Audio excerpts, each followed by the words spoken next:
วันเวลามันผ่านไปเร็วที่น่าเสียใจน่าเสียดายก็คือมันไม่ได้ผ่านไปเปล่าผ่านแล้วผ่านเลยแล้วเอาความแก่ให้เรา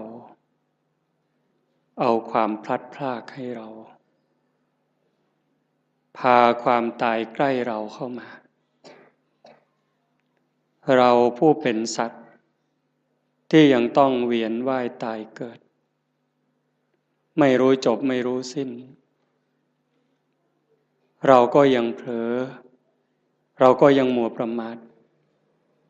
เหมือนกับว่าเราจะไม่ตายหรือบางคนก็เชื่อว่าตายแต่คิดว่าตายแล้วคงจบหรือยังไงจึงมัวเพลิดเพลินมัวกินมัวเล่นมัวสนุกสนานแข่งแย่งแข่งขันเอารัดเอาเปรียบกดขี่ข่มเหงชิงดีชิงเด่นถ้ามันยังมีความรู้สึกอย่างนี้ก็น่าเสียดายชีวิตที่ได้เกิดมาเป็นมนุษย์ได้มาพบพระพุทธศาสนาประโยชน์ที่ควรจะได้มันกับเสียไปอันนี้คงไม่ใช่คำพูดเล่นๆโยมลองนึกดูเถอะพิจารณาดูดีๆแต่มาเชื่อว่าญาติโยมทุกท่านเนี่ยได้เข้าวัดได้ทำบุญทั้งให้ทานทั้งรักษาศีลปฏิบัติธรรมฟังธรรมเจริญภาวนามาหลายคนก็ชั่วชีวิตแต่ดูเถอะแม้แต่ตั้งใจดีแล้วเป็น20 30 40 ปีมาเราได้อะไรเป็นเครื่องประดับจิตประดับใจบ้างความสงบแห่งจิตเกิดขึ้นหรือยังดับสังขารได้หรือยังไม่ใช่ง่ายทั้งที่เราเพียรทั้งที่เราตั้งใจบ่อยครั้งทั้งที่ตั้งใจทำดีแต่ก็เผลอไปคว้าเอาบาปก็บ่อยครั้งนี่มันเป็นเรื่องของความจริงเลยไม่ว่าเราไม่ว่าเขาไม่ว่าใครเรายังอยู่ภายใต้อำนาจของกิเลสของตัณหางานปฏิบัติธรรมฟังธรรมอย่างนี้มันจึงเป็นงานที่น่าอนุโมทนาอาตมาก็ไม่อยากให้เราผ่านไปเฉยๆจึงอยากให้เราเจริญสมาธิเจริญภาวนาเพราะฟังธรรมก็ต้องทำจริงๆถ้าทำเล่นฟังเล่นมันก็เล่นของจริงกับของเล่นมันคนละอย่างในขณะที่เราหัวเราะสนุกสนานรู้หรือไม่ว่าความตายก็ไม่ได้ปล่อยโอกาสความแก่ก็ไม่ได้ปล่อยให้เราผ่านไปขณะเรากินเราเล่นเราสนุกสนานความแก่ความเจ็บความตายเขาก็ทำหน้าที่ไล่หลังเรามาตลอดเวลาแม้แต่เราทำบุญให้ทานรักษาศีลฟังธรรมเจริญภาวนาความตายความแก่ความเจ็บเขาก็ทำหน้าที่ตามปกติทั้งคนดีคนชั่วคนบุญคนบาปมหาโจรหรือพระอริยเจ้าความแก่ความเจ็บความตายเขาก็ตามหลังมาทำหน้าที่โดยปกติไม่ได้สนใจว่าใครจะเป็นใครแต่ที่องค์สมเด็จพระบรมศาสดาสัมมาสัมพุทธเจ้าสรรเสริญยกย่องให้คุณให้ค่าก็ตรงที่บุคคลนั้นเป็นผู้ไม่ประมาท ไม่ประมาทในความยังหนุ่มยังสาวไม่ประมาทในความไม่เจ็บไม่ไข้จะหนุ่มจะสาวจะแก่จะเฒ่าจะเจ็บไข้หรือแข็งแรงก็เพียรตั้งหน้าตั้งตาทำบุญทำกุศลสร้างประโยชน์ตนประโยชน์ท่านให้เต็มกำลังบุคคลชนิดนี้แหละที่พระพุทธองค์ยกย่องฉะนั้นในเมื่อเราทั้งหลายปฏิญาณตนเป็นพุทธมามกะเป็นพุทธบริษัทผู้ที่เคารพนับถือองค์สมเด็จพระบรมศาสดาเราก็ต้องทำในสิ่งที่พระองค์ชี้ทางชี้แนะสิ่งที่พระองค์ทรงชื่นชมชื่นชอบการฟังธรรมปฏิบัติธรรมฟังธรรมให้เห็นธรรมเราก็ฟังบ่อยฟังธรรมให้เห็นธรรมไหมให้เข้าใจไหมจริงๆธรรมะนั้นไม่ได้อยู่ที่ไหนธรรมะอยู่ที่เราอยู่ที่กายที่จิตสุขก็อยู่ที่จิตทุกข์ก็อยู่ที่จิตคนดีก็เพราะใจดีคนร้ายก็เพราะใจร้ายจะเป็นคนโลภก็เพราะใจโลภจะเป็นพระก็ใจนี้เป็นไม่ใช่ร่างกายไม่ใช่เครื่องแต่งตัวพระจริงๆในพุทธศาสนาพระโสดาบันยังอยู่ในคราบของชาวบ้านมีครอบมีครัวมีผัวมีเมียนางวิสาขาเป็นพระตั้งแต่อายุ7 ขวบเด็กน้อยเห็นไหมฉะนั้นเครื่องแต่งตัวนี้ก็เป็นเครื่องหมายเป็นสัญลักษณ์แต่ที่สำคัญที่สุดคือใจในเมื่อใจสำคัญเราก็ต้องมาจัดการที่ใจนี้เป็นหลักการฟังธรรมที่จะให้มันละเอียดลงไปส่งเสริมบรรยากาศของบุญของกุศลของธรรมถ้าเราได้เพียรนั่งสมาธิกลั่นจิตกลั่นใจพอสมควรมันจะถึงละเอียดจิตนิ่งจิตละเอียดก็จะพิจารณาธรรมให้ละเอียดลงไปจริงๆนั้นโยมลองนึกดูชีวิตเถอะตั้งแต่จำความได้จนวันนี้จะเป็นคนหนุ่มคนสาวก็ตามกลางคนก็ตามจนถึงผู้เฒ่าผู้แก่หัวงอกหัวขาวเนี่ยโยมลองนึกดูว่าในชีวิตเราเนี่ยมันเคยมีความสุขจริงๆบ้างไหมความสุขสงบร่มเย็นในใจความสุขชนิดที่มองไม่เห็นโทษเห็นความผิดความพลาดสุขเพราะไม่เห็นบาปที่เกิดจากคำพูดความคิดการกระทำของเรามีบ้างไหมเราอาจจะมีความสนุกจริงได้กินได้เล่นได้ร้องได้รำได้สนุกสนานเราก็จะเข้าใจว่ามันเป็นความสุขแต่ลึกๆมันมีความรุ่มร้อนเผาลนอยู่ชีวิตชนิดนี้นี่เป็นชีวิตที่ขาดทุนต่อให้มีเงินเป็นหมื่นล้านแสนล้านมีอำนาจล้นฟ้าล้นแผ่นดินมีคนนับถือทั้งโลกแต่ถ้าหากนึกถึงการกระทำของตนเองเมื่อไหร่มีความรู้สึกว่าไม่สบายใจแม้จะมีอำนาจไม่กลัวใครแต่กลัวเขารู้ไม่ได้กลัวเขาจับติดคุกติดตารางหรือเขาจะดูหมิ่นดูแคลนเขาจะเอาไปทำอะไรไม่ได้กลัวตรงนั้นแต่กลัวเขารู้ท ท่านั้นความสุขก็หายแล้วแม้จะขู่ด้วยสายตาขู่ด้วยคำพูดคนที่รู้เรื่องของเราก็กลัวจนหำหดแต่ตนเองก็กลัวยมบาลจะรู้อยู่เองชนิดนี้แล้วมันหาความสุขไม่เจอความสุขสงบร่มเย็นจริงๆไม่ได้ตรงกันข้าม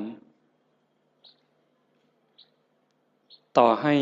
ยากจนข้นแค้นหูหนวกตาบอดขอทานเลี้ยงชีวิตหากพิจารณาดูแล้วคำพูดความคิดการกระทำของตัวเองนึกถึงทีไรแล้วชื่นใจอิ่มใจภูมิใจสบายใจยิ่งคนรู้คนก็จะมีความสุขตามจะมีความภาคภูมิใจด้วยนั่นแหละเป็นความสุขจริงๆแม้บุคคลพวกนั้นจะตาบอดหูหนวกขอทานเลี้ยงชีวิตแต่นั่นคือเศรษฐีนั่นคือคนรวยรวยบุญรวยกุศลวันนี้เป็นวันฟังธรรมวันธรรมสวนะญาติโยมอำเภอโพนทรายอำเภอสุวรรณภูมิอำเภอรัตนบุรีบางกลุ่มบางหมู่บ้านได้มารวมกันฟังธรรมที่วัดบ้านโพนทองแห่งนี้แต่มาว่าคนไม่มีบุญเนี่ยก็จะไม่มีโอกาสมาร่วมงานบุญแบบนี้ไม่สนใจไม่ใส่ใจ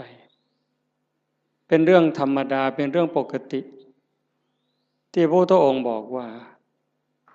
คนทั้งหลายสัตว์ทั้งหลายนี่ที่เกิดมาในโลกนี้เมื่อสิ้นชีวิตตายจากโลกนี้ไปโอกาสจะไปแออัดยัดเยียดกันอยู่ในอบายภูมิมีนรกเป็นต้นนั้นมากมายเหมือนเม็ดดินในภูเขาหิมาลัยมีส่วนน้อยเท่ากับดินที่ติดในเล็บมือที่ตัดสั้นๆเสมอเนื้อเพียงแค่นิ้วเดียวที่เมื่อสิ้นลมหายใจแล้วจะต้องไปอุบัติบังเกิดอย่างสุคติโลกสวรรค์มีน้อยนิดเดียวเหมือนกับดินที่ติดในเล็บที่ตัดสั้นๆเสมอเนื้อแต่ส่วนใหญ่จะไปแออัดยัดเยียดกันอยู่ในนรกบ้างเปรตบ้างอสุรกายบ้างสัตว์เดรัจฉานบ้างมากมายเหมือนเม็ดดินในภูเขาหิมาลัยยิ่งเวลาปัจจุบันมันยิ่งเด่นชัดคำสอนของพระพุทธเจ้าเนี่ยถ้าญาติโยมมีโอกาสได้ทำความเข้าใจนึกให้ละเอียดยิ่งเวลานี้นี่เขามีหนังเรื่องพระพุทธเจ้าโยมดูดีๆมีเวลาดูแล้วก็มองกว้าง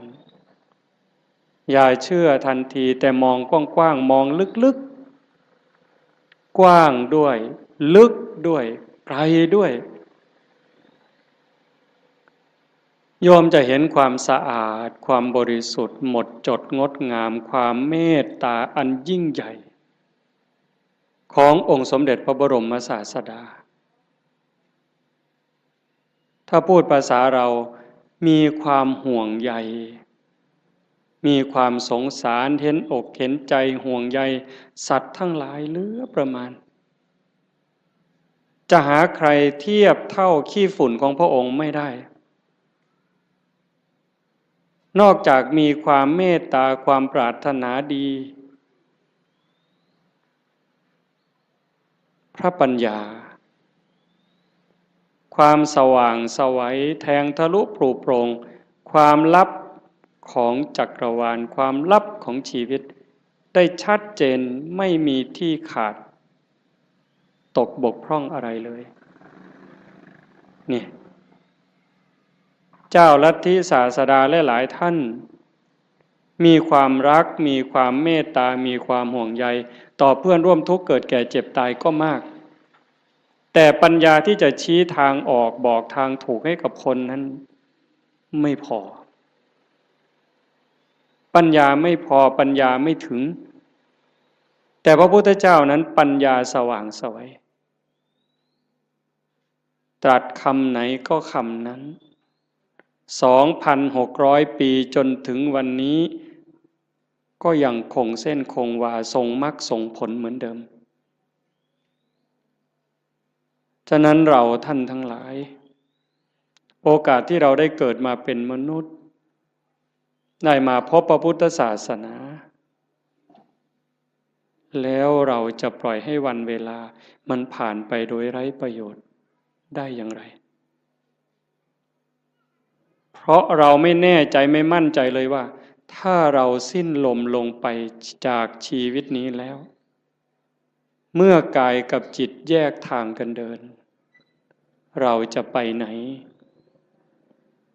โยมมั่นใจหรือยังวางใจได้หรือยังว่าเราจะไปไหนถ้าโยมถามอาตมาล่ะพระอาจารย์มั่นใจรู้ทางไปหรือยังอาตมารู้ว่าอาตมาไม่ปลอดภัยโอกาสที่จะร่วงลงสู่อบายนั้นมีสูงมากอันนี้พูดเรื่องจริงเลยเนี่ยโอกาสที่อาตมาจะต้องตกนรกนั่นก็สูง100%โอกาสที่จะไปเป็นเปรตไปเกิดอสุรกายไปเกิดเป็นสัตว์เดรัจฉานก็100%นั่นเพราะอะไรเพราะการบ่มจิตบ่มใจนั้นยังไม่ถึงขั้นบางครั้งจิตยังวุ่นวายใจยังสับสนบอกว่าอย่าคิดมันก็ยังคิดเวลานั่งเจริญภาวนาให้อยู่กับลมหายใจมันก็ได้แค่รอบหรือแค่ครั้งเดียว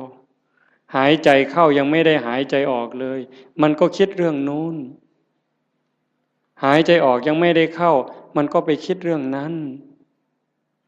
ดีบ้างไม่ดีบ้างสารพัดแล้วใครเก่งทีนี้ใจตัวนี้นะสวรรค์ในอกนรกในใจ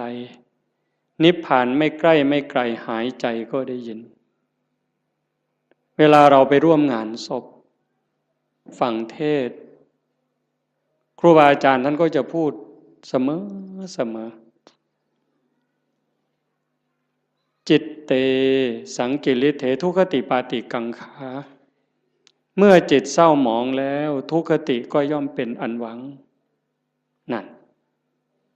คำว่าเศร้าหมองมันไม่ถึงกับสกปรกเด้โยมฟังดีๆเนี่ยนั่งหลับตาฟังดีๆคิดตามคำว่าเศร้าหมองนี่ยังไม่ถึงกับสกปรกจนน่าเกลียดเลยถ้วยชามเราล้างอย่างดีใส่ตู้กับข้าว5 วัน10 วันผ่านไปถ้าเราจะใช้ใหม่เนี่ยโยมยังต้องล้างเพราะฝุ่นละเอียดมันเข้าไปจับแล้วถ้ายิ่งเป็นเดือนเนี่ยเรามือไปขีดดูก็จะเป็นรอยในจานนั้นแต่มันไม่ได้สกปรกเกอะกรังน้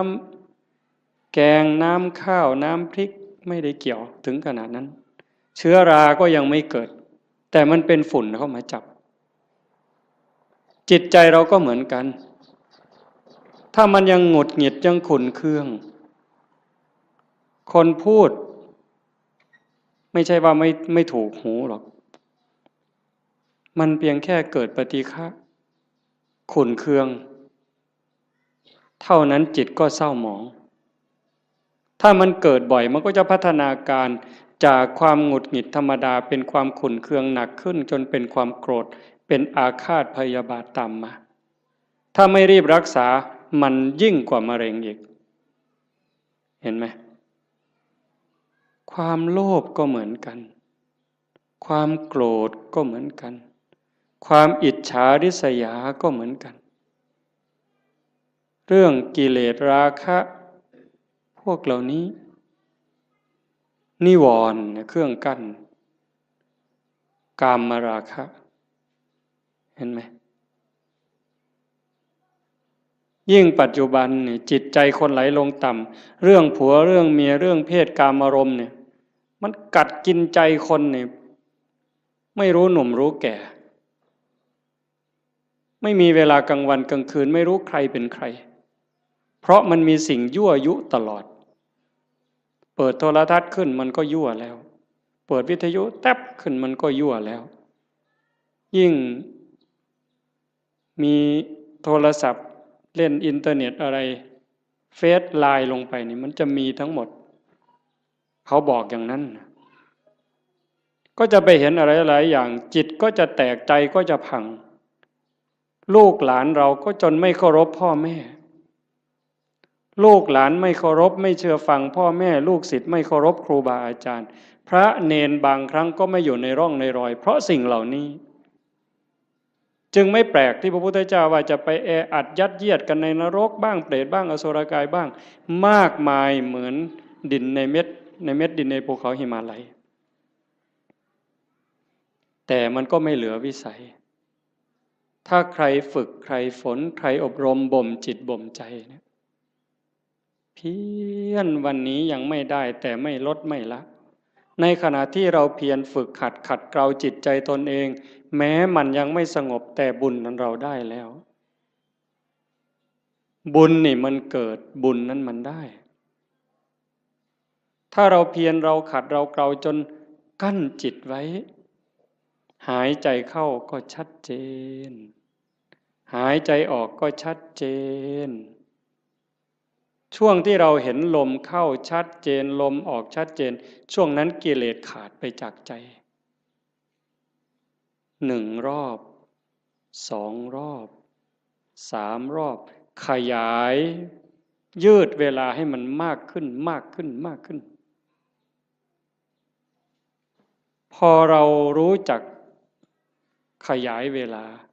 ให้จิตอยู่กับความว่างจากความยึดมั่นหมายแห่งความเป็นตัวตนได้มันจะพัฒนาไปเรื่อยพรากเวทนาเวลาตาเห็นหูได้ยินจมูกได้กลิ่นลิ้นได้รสกายสัมผัสใจนึกคิดแล้วเราไม่ดึงเข้ามาเป็นเจ้าข้าวเจ้าของรู้แล้วก็ปล่อยมันเป็นเรื่องของธรรมชาติกลับมาอยู่กับอารมณ์ขององค์พระกรรมฐานไว้เรื่อยๆถ้าเราทำได้อย่างนี้บ่อยๆนั่นเก่งแล้วแกร่งแล้วถ้าเรารักษาจิตสภาพนี้ไว้ได้ในขณะเป็นอยู่ในขณะเจ็บป่วยหรือขณะใกล้ตายจิตเราก็จะไปอีกทางหนึ่งจิตเตอสังกิริเถสุขติปาติกังขาเมื่อจิตไม่เศร้าหมองแล้วสุขติก็ย่อมเป็นที่หวัง เรื่องนี้มันอาจจะฟังยากไม่สนุกฟังแบบหนึ่งมันไม่สนุกเลยแต่ถ้าคนรักตนเองล่ะถ้าคนที่รักตนเองสงสารตนเองห่วงใยตนเอง ห่วงใยจิตวิญญาณตนเองนี่ฟังเรื่องนี้นี่มันจะสนุกมากมันจะดูดไปเลยฟังแล้วสนุกอยากติดตามอยากทำความเข้าใจมันจะติดตามแต่ติดตามเฉยๆมันก็จะไม่รู้ถ้าเราฝึกด้วย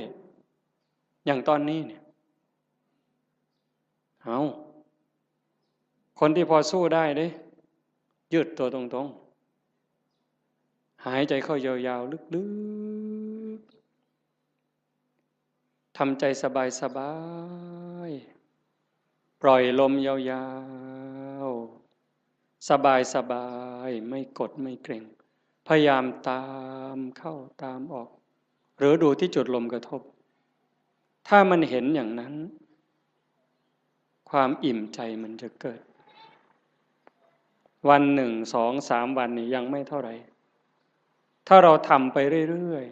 ๆผ่านวันที่3ผ่านวันที่4น้ำตาเริ่มมี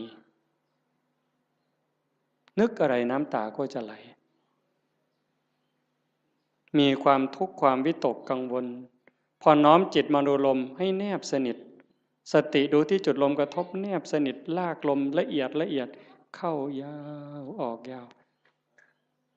ความรู้สึกเป็นสุขอิ่มเอิบใจมันก็เกิดมาอันนี้ยังไม่ใช่วิเศษวิโสอะไรหรอกเป็นเรื่องธรรมดาถ้าเราทำไปเรื่อยๆเรื่อยๆกลั่นจิตกลั่นใจของเราอย่างนี้บุญนั่นมันมากกว่าทอดกฐินเป็น800 ล้านไม่ต้องลงทุนลงแรงเลยนะบุญนี่มันต้องใช้ทุนใช้เงินใช้ทองอยู่ในบางเรื่องทานเนี่ยแต่ว่าการยกจิตยกใจเนี่ยมันไม่ได้ใช้อาศัยบ้างนิดหน่อยการให้ทานเป็นเพียงแค่เครื่องประดับจิตประดับใจให้จิตใจได้อิ่มเอิบได้เป็นเครื่องหมายแต่ถ้าเราทานตัวนี้บริจาคความโกรธบริจาคความหงุดหงิดขุ่นเคืองความเห็นแก่เนื้อแก่ตัวความรู้จักเอารัดเอาเปรียบเนี่ยพยายามสลัดสิ่งนี้ออกไปให้ทานความสะดวกสบายออกไปฝึกฝนอบรมตนพอเราทำอย่างนี้บ่อยๆมันจะได้ติดในองค์อาตมารับประกันเลยนะรับประกันแม้เราจะทุกข์จะยากจะเหน็ดจะเหนื่อยปวดหลังปวดเอวปวดแข้งปวดขาก็เถอะเมื่อเราเพียรทำเข้ามันจะรู้สึกชอบรู้สึกยินดีรู้สึกพอใจแม้บางครั้งที่เราเผลอพอมันทำจนชินบ้างแล้วเวลาเราเผลอมันลักมาอยู่กับลมหายใจความรู้สึกตัวสติสัมปชัญญะลักมาอยู่กับลมหายใจเหมือนกับตอนแรกๆเราฝึกกำลังเดินจงกรมกำลังนั่งสมาธิมันลักไปอยู่กับลูกกับหลานลักไปอยู่กับไร่กับนากับทรัพย์สินสมบัติแบบเดียวกันจิตมันกำลังจะไหลมาทางดีนี่นะเป็นสิ่งที่เราจะได้พึ่งพาอาศัยญาติโยมฟังอีกครั้งสิ่งที่เรากำลังมาทำไม่ว่าจะเป็นการให้ทานก็ตามการรักษาศีลนี้ก็ตามการฟังธรรมเจริญภาวนานี้ก็ตามสิ่งนี้จะเป็นสิ่งที่เราได้พึ่งพาอาศัยชาตินี้ก็ตามชาติหน้าก็ตามชาติต่อไปก็ตามแม้เวลาเจ็บเวลาป่วยเวลาใกล้ตายจะได้อาศัยสิ่งนี้ยิ่งกว่าแก้วแหวนเงินทองแก้วแหวนเงินทองลูกหลานสามีภรรยาจะมีมากมายมียศมีตำแหน่งยิ่งใหญ่ขนาดไหนถึงเวลาเราเจ็บไข้โยมไปดูเถอะอยู่ในหมู่บ้านก็ตามโรงพยาบาลก็ตามถึงคราวเจ็บป่วยหนักเข้าจริงๆเนี่ยคนจะรักเราจะเป็นสามีภรรยาเป็นลูกเป็นหลานเป็นพ่อแม่พี่น้องเพื่อนสนิทมิตรสหายเขาก็ช่วยไม่ได้แบ่งเจ็บไม่ได้แบ่งป่วยไม่ได้ผ่าตัดแทนไม่ได้กินยาแทนไม่ได้แล้วความหวาดกลัวที่มันเกิดล่ะถ้าบอกว่าต้องผ่าตัดหวาดกลัวไหมกลัวมีดหมอไหมกลัวจะสลบไม่ฟื้นไหมใครแบ่งล่ะพ่อแม่พี่น้องสามีภรรยาเพื่อนพ้องก็เพียงแค่ให้กำลังใจใจดีๆไม่เป็นไรหรอกเขาก็พูดได้เพียงแค่นั้นแต่ถ้าถามว่าถ้าเป็นเขาล่ะก็ไม่ได้ต่างจากเราหากเราฝึกจิตฝึกใจให้มันมีความมั่นคงเนี่ยทำจิตให้มันเกิดความมั่นคงมันไม่หวั่นไม่ไหวตรงนี้นี่ได้เปรียบตายก็ไม่ว่าเป็นอย่างนั้นจริงๆไงโยมเวลาที่เราฝึกสติฝึกสมาธิได้เกิดความมั่นคง มันจะไม่กลัวยิ่งเราทำบุญไปบ่อยๆบ่มบุญบารมีไปเรื่อยๆอันนี้เป็นทุนอยู่แล้วแต่ตัวที่เราฝึกจิตฝึกใจให้เกิดความมั่นคงไม่หวั่นไม่ไหวอันนี้จะหนุนสูงที่สุดยิ่งปัญญารอบรู้เห็นว่าชีวิตเกิดมาแล้วมันเอาแก่มาด้วยมันเอาแก่มาด้วยเอาเจ็บมาด้วยเอาพลัดพรากจากสิ่งรักสิ่งที่หวงแหนให้เราไปประสบกับสิ่งที่เราไม่พึงพอใจไม่ปรารถนาเอาความผิดหวังในเมื่อเราตั้งใจอยากจะได้อย่างนั้นอยากจะมีอย่างนี้แต่ก็ผิดหวังอยู่เรื่อยพอตั้งใจปั๊บหวังปั๊บก็ผิดหวังเลยโยมก็เจอมาทุกคนเกิดเป็นธรรมดาแก่เป็นธรรมดาเจ็บเป็นธรรมดา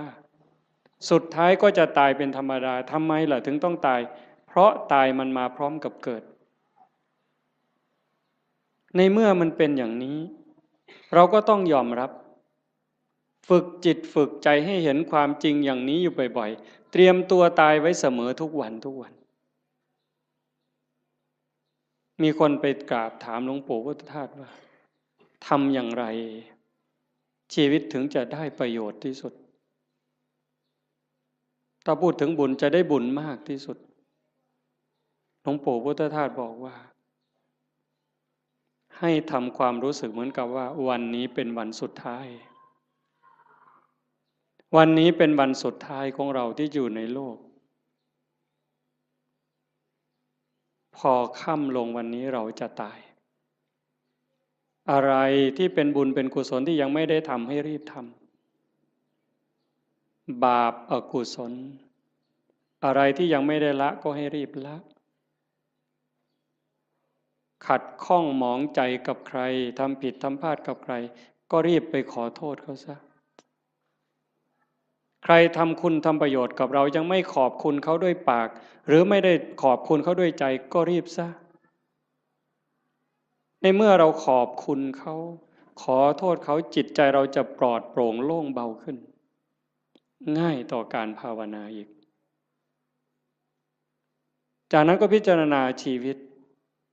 มันไม่มีอะไรเป็นของเราเลยโยมดูเถอะอันนี้โยมอย่าเชื่ออาตมานะโยมใช้สมองของโยม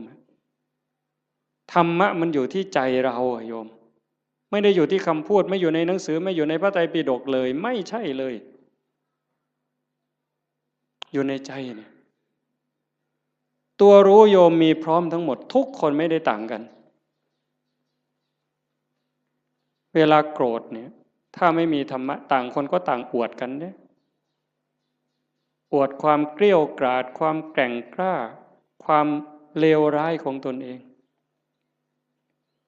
อวดโง่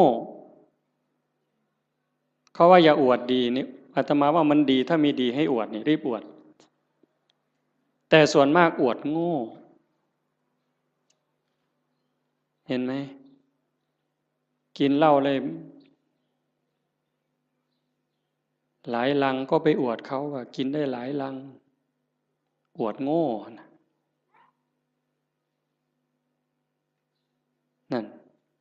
มันอวดโง่ไม่กลัวใครใครจะลองเอาอะไรก็ว่ามาท้าตีท้าต่อยนั้นอวดโง่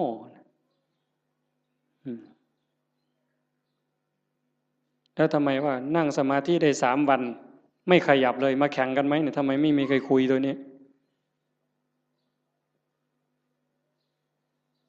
แต่เรื่องกินเหล้าเรื่องเล่นการพนันเรื่องเจ้าชู้ซ้ำซ้อนเรื่องลักเรื่องขโมยเอามาอวดคุยกันโอ้สิ่งที่เอามาอวดมาอ้างกันนั้นถามว่าเป็นบุญไหมไม่มีเลยเป็นประโยชน์ไหมไม่มีเลยแต่เรื่องนั้นทำจริงเด้ทุ่มเทตลอดชีวิตเด้นั่งเล่นไพ่ทั้งคืนนี่ไม่เยี่ยวเลยผุ่นเป็นเก่งแห้งเนี่ยบ่ปวดเงี้ยวเลยแต่นั่งสมาธิหาหน้าที่เนี่ยข่อยทิกแล้วทิกอีกแล้วข่อยจะไปแล้วเนี่ยมึงที่หลังมันโงน ปานนั้นเพิ่นว่าเพิ่นเก่งเนี่ยกันบ่ถูกใจมาอย่าจับกูขามันเพิ่นเด้บืนอยู่ดาวบัดเขาโยใส่ถอยหลังจากรถบัดนี้มันบ่จริงหรอก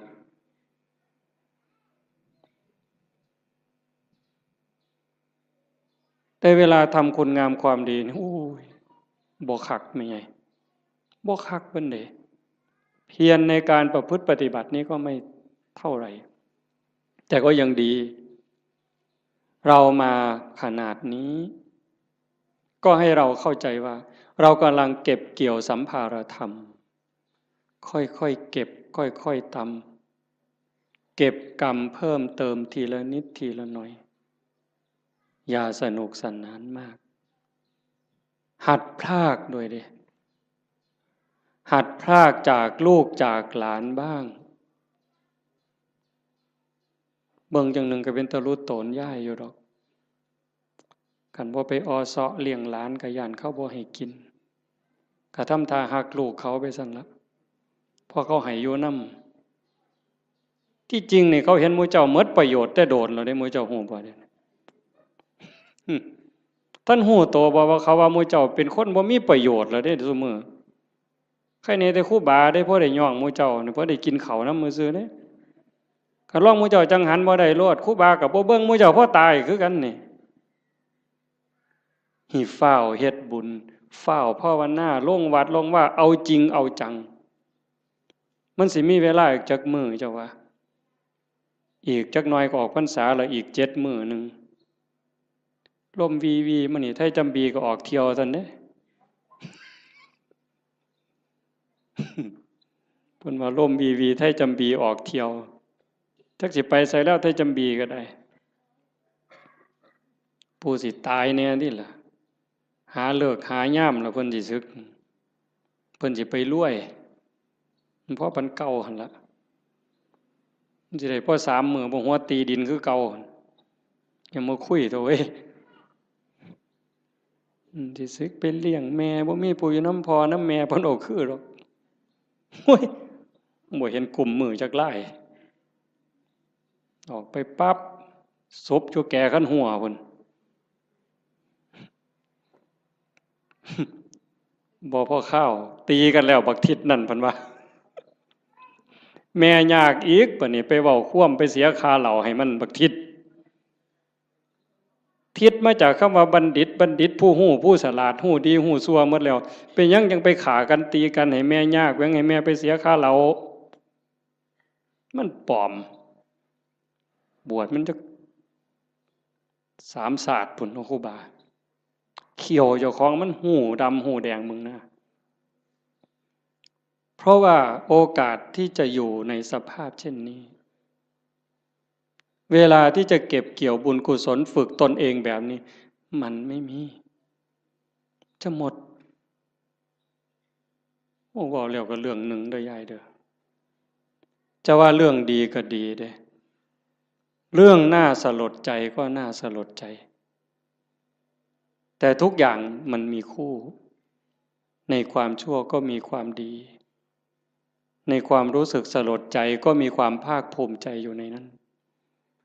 ตอนนี้สามเณรทางจังหวัดศรีสะเกษ19สามเณรในโรงเรียนนี่แหละเพราะมันป่านนั้นนี่ยังเป็นของจริง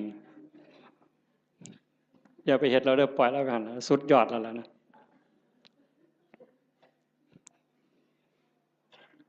สามเณร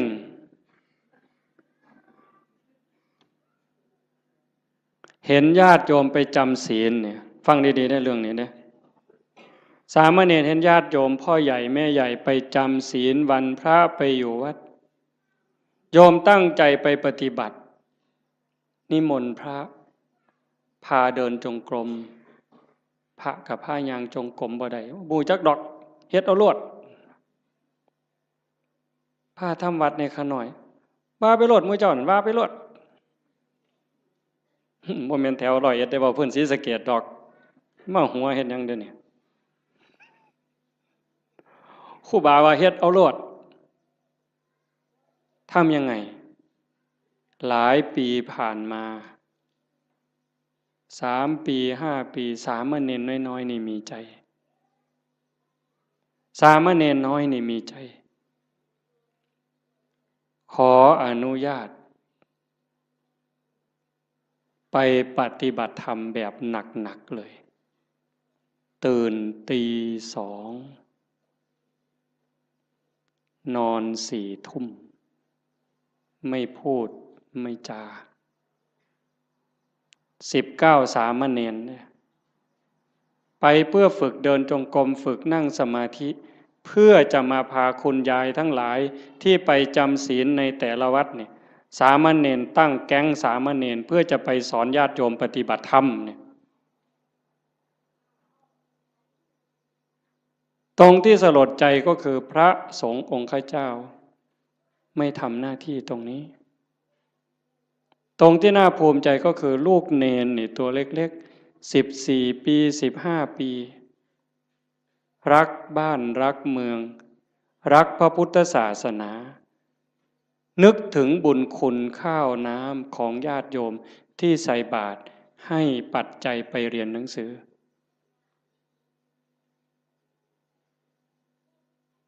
เหตุการณ์นี้เกิดขึ้นแล้วอาตมาได้ยินข่าวอาตมาก็จะสนับสนุนเต็มกำลังเลยตัวเนี้ยดังนั้นญาติโยมโอกาสที่เราจะมีโอกาสมาร่วมกันฟังธรรมประพฤติปฏิบัติมีครูบาอาจารย์ที่ชักชวนวิงวอนขอร้องให้เราทำอย่างนี้ไม่ใช่เรื่องง่ายเป็นเรื่องที่หายากที่สุดในเมื่อเราได้แล้วมีแล้วพบแล้วเจอแล้วอย่าปล่อยให้มันผ่านไปเปล่าให้เราได้ตั้งใจฝึกฝนอบรมบ่มจิตบ่มใจตนเองอย่าไปเสียดายอย่าไปอาลัยกับความสุขความสบายแบบโลกมากนักอย่าไปอยากร่ำอยากรวยถ้าจะรวยมันก็รวยแล้วเฮ็ดมาตั้งแต่หัวทอบักแข่งหมดตั้งแต่เป็นบ่าวเป็นสาวก็เฮ็ดมาเต็มกำลังแต่งการแต่งงานมีขอบมีขั้วก็หัวหมุนก้นซุบปากกัดตีนยันบาแบกหลังหนุนคำบ่ได้ยืนขึ้นบ่ได้อยู่ปานนั่นมันก็บ่พ่ออยู่พ่อกินบัดหัวงอกก่อนซ่อนเราสิหวังรวยนี่โอ้ยโอ้ข่อยว่าเจ้ากินยาพิษเม็ดแล้วข่อยว่าเนี่ยข่อยว่าเจ้าบ่พบปัวแล้วขันรวยเจ้ารวยแต่เหิงแล้วสิมารวยเอามือนี่มันบ่แม่นแล้วล่ะพี่ประสาถามล่ะยามใดเท่านั้นสิมาแม่นบ่ยายได้ยินบ่ย่างผ่านเม่นมายายมื้ออื่นใส่บ่ยายเย็นมาหลายมื้อแล้วตัวบ่ว่าตัวฝ่าวเขามันมีอีหยังเป็นของเฮาเนี่ยก็คิดเบิ่งดีๆอีหยังที่เฮาควรอยากได้หลายๆบอกแนวนี้บ่แม่นให้ขี้คร้านเด้อโอ้ยฟังเทศน์รถเป็นนี่กูนอนซะดอกเพิ่นสิว่าก็บ่แม่นอีกแนวนั้นเฮ็ดตามสมควรตามกำลังให้มันได้พระพุทธเจ้าเพิ่นบ่สอนให้ขี้คร้านขยันแฮงแต่ดีแต่ว่าให้ฮู้ว่าสิ่งเหล่านี้เนี่ยเป็นสมบัติของโลกบ่โดนเฮาก็จากมันคันเฮาบ่จากมันมันก็สิจากเฮาเทิงตอนเป็นแล้วก็ตอนตายลางเทื่อเฮาเป็นอยู่นี่โจรมันลักไปซ้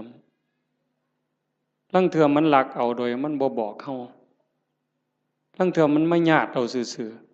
ๆดีบ่ดีเฮาเจ็บย้อนทรัพย์เจ้าของเขายืมแล้วบ่คืนอันนี้ก็มีอยู่เห็นบ่อันนั้นของภายนอกแม้แต่ของภายในที่เฮามีโยมว่ามีหยังแล้วโยมสำบายแน่เอาถามโยมเด้นี่แม่ใหญ่หมู่เจ้าเฒ่าแล้ว70ก็มีแล้วหมู่เจ้าสำบายย้อนมีอีหยังแหน่ลองเว้าให้ฟังเบิ่งมีลูกยากนำลูกบ่คิดเบิ่งดีๆบ่ มีลูกนี่ย้อนสำบายน้ำลูกกับยากน้ำลูกอีหยังหลายกว่ากันตอบแบบถูกต้องเด้เจ้าอย่าหาวเด้อย่ามาเว้าเอาใจอาตมาเด้เอาใจเจ้าของมีหลานระวังภูมิใจดีใจกับหลานกับยากน้ำหลานนี่อันใดหลายกว่ากันมีมีหน้าดีใจน้ำหน้าภูมิใจสำบายย้อนมีหน้ากับยากน้ำมีหน้าอีหยังหลายกว่ากันเอาเว้าเนี่ยเฮาอยากได้นี่มีรถแล้วนี่ยากน้ำรถกับสำบายน้ำรถนี่อันใดหลายกว่ากันจักหน่อยมันก็ว่าน้ำมันหมดน้ำมันเชื้อเพลิงหมดน้ำมันเครื่องหมดยางเหี่ยนเบรกบ่ดีไฟบ่ออกแต่บ่ดังตำรวจจับเอาที่ไรเจ้าบ่ต้องบอกไปส้นไปขวมนี่นี่อันนั้นของทั้งนอกสร้างมันตัวนั้นรถเพ่บ่ซ่อมจูดไฟถิ่มก็บ่เดือดร้อนดอกเว้าพื้นเจ้านี่บัดเจ้ามีตานี่เจ้ายากน้ำตาบ่เอา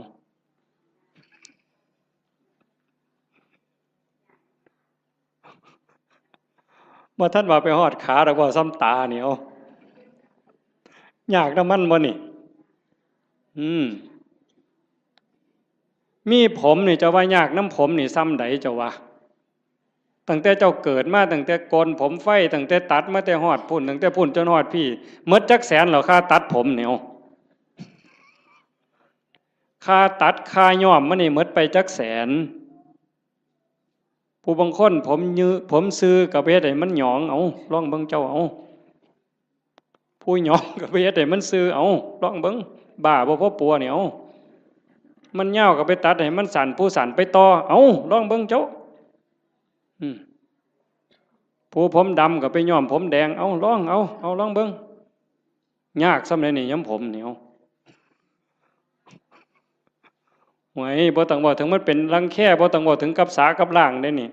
ซ้ำยากน้ำสียากน้ำหวีมันนี่ก็บ่แห้งแล้วมือหนึ่งหวีแสกกลางมือหนึ่งเป๋ไปทั้งซ้ายมือหนึ่งเป๋ไปทั้งขวามือหนึ่งหวีเสยไปทั้งหลังขย่มพ่อใหญ่กำนันเนี่ยหมอหนึ่งหวีทั้งงอนมาปกไว้หน้าผากเนี่ยโอ้ลองเบิ่งที่ละคนมันยิ่งยากสำเร็จยากสำน้ำผมซื่อๆเนี่ยโอ้บอกผื่นป่าคนเนี่ยแต่มามันพอสมควรเด้อเด้อมู่ว่าของยากจักเม็ดเด้อตั้งแต่ก่อนหวีเรียบร้อยสมมุติมันเฮ็ดเป็นตั้งเฮ็ดหัวจรวดขึ้นมาอีกก็เพื่อมันสิเฮ็ดได้ไม่ไง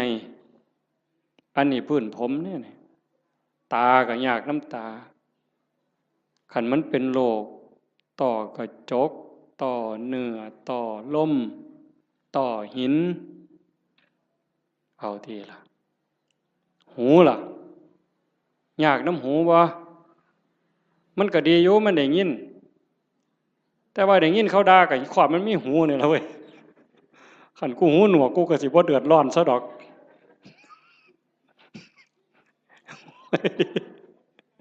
มึงที่ละ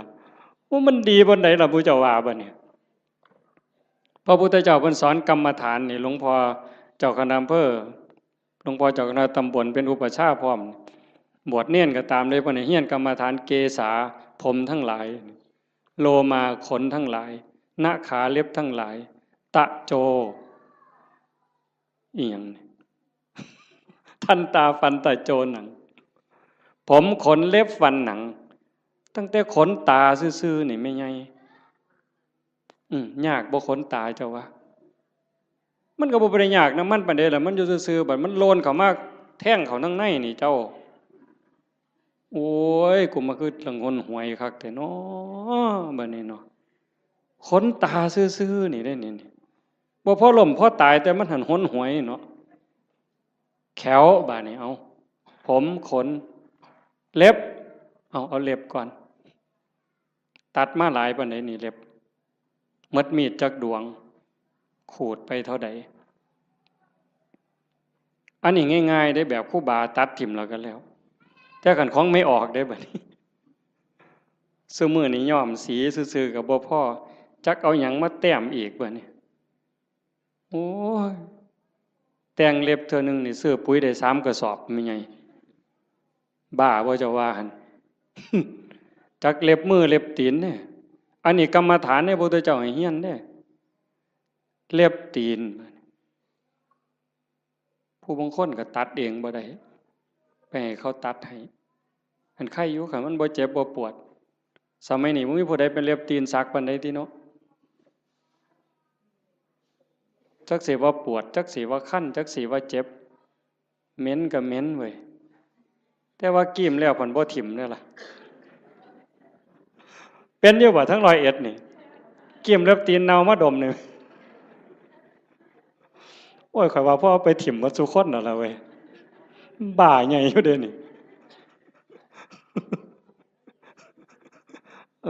คันว่าเจ้าของดีหมดได้ไผก็ได้บัดเบิ่งจังซี่ล่ะมันบ้าคือดีเจ้าทบทวนเจ้าของให้มันคักๆโลดแขวบัดนี้เบิ่งเด็กน้อยซุมื้อมันเอาหยังสัดแขวมันน่ะจักสีหยังตัวสีหยังแปลงแล้วก็บ่พอต้องมีแนวมาม่วนปากอีกเขาก็หนูทางมาโฆษณาล่อเฮาเด้เห็นแนวม่วนปากกันเนี่ยถ้ามาบ่หารใส่เว้ยโยมเอามาถวายยามใดอาตมาก็เป็นตาขี้เดียดเว้ยจักคิดแนวใดอาตมาบ่เข้าใจเจ้าของคือกันล่อให้ผู้อื่นเสยเอาไปแนวว่าซั่นปานเฮาสิโซกปรกปานนั้นเนาะสีแขวเราก็สิแล้วตัวเว้ยม่วนปากเราก็สิแล้วตัวยังสิมาม่วนปากอีหยังลิตเตอรีนอีกทุกซอกทุกมุมอยู่กูบ่ใส่น้ำสูกูบ่ปวงปานนั้นหรอกเว้ยบัดมันแขวปวดขึ้นมาเด้บัดปวดมาเจ็บมาบัดได้ยิ้มใส่กันตอนเป็นบ่าวเป็นสาวเพิ่นก็ว่าเพิ่นคักอยู่แล้วมีความสุขอยู่ยิ้มใส่กันนั่นแต่ว่ามันปวดขึ้นมานี่แล้วแม่ใหญ่บัดนี้ไว้โยมสมมุติว่าอาตมามีมนต์พิเศษคาถาดีๆนี่เสกให้โยมรวยผู้ละ100 ล้านหมดซุคนนี่เอาบ่ยายเพียงเท่าเดียวนี่เงินในบัญชีตุ๊บผู้ละ100 ล้านซุคนเอาบ่ยายไผเอาแน่ยกมือแต่ว่ามีข้อแม่เจ้าต้องปวดแขวตลอดชาติเอาบ่ยายเอาเสียเงิน100 ล้านไปปวดแขวบ่ให้เศร้าเด้คาถานี่จนตายเด้บ่เอาเห็นบ่หนังล่ะบัดนี้นี่คือกรรมฐานที่พระพุทธเจ้าเพิ่นให้เฮียนได้อุปชฌาย์ทุกองค์บวชเณรบวชพระต้องให้เฮียนปัญจกะกรรมฐานหนังอ่อนซ่อนหนังกันนี้ได้คนเนาะไม่ออกคันผู้ใดบุญหลายเพิ่นรักษาศีลไว้ดี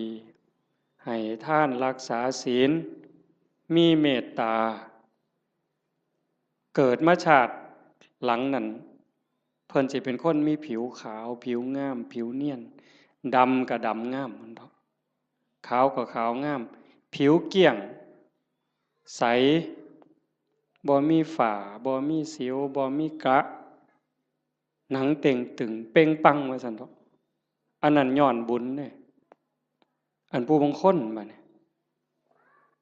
ขาวก็ขาวอยู่ดำก็ดำอยู่แต่ว่าเป็นดังๆจังซี่ก็มีย้อนบาปเด้นั่นย้อนบาปบ่มีศีลแน่ขี้โกรธขี้เครียดแน่อาฆาตจองเวรแน่สารพัดนั่นล่ะบาปบ่น้ำบาปมันนี่ก็มาหลงกันอยู่บนนี้จริงๆนั่นมันก็มีแค่หนังบางๆเพิ่นว่าหนังของเราผู้หนึ่งหนังกำพร้าที่บอกว่าสวยผิวเนียนขาวอมชมพูเนี่ยกับผิวดำผิวด่างขี้กากขี้เกลื่อนทั้งหมดเนี่ยแต่ละคนนี่ลอกออกมาปั้นเขากลมๆนี่ทอกับบักท่านหน่วยเดียวซ้ำนี่นึงนี่ห่อไว้ซ้ำนี่ล่ะมองเฮาหลงกันว่างามบ่งามก็ซ้ำนี่ล่ะ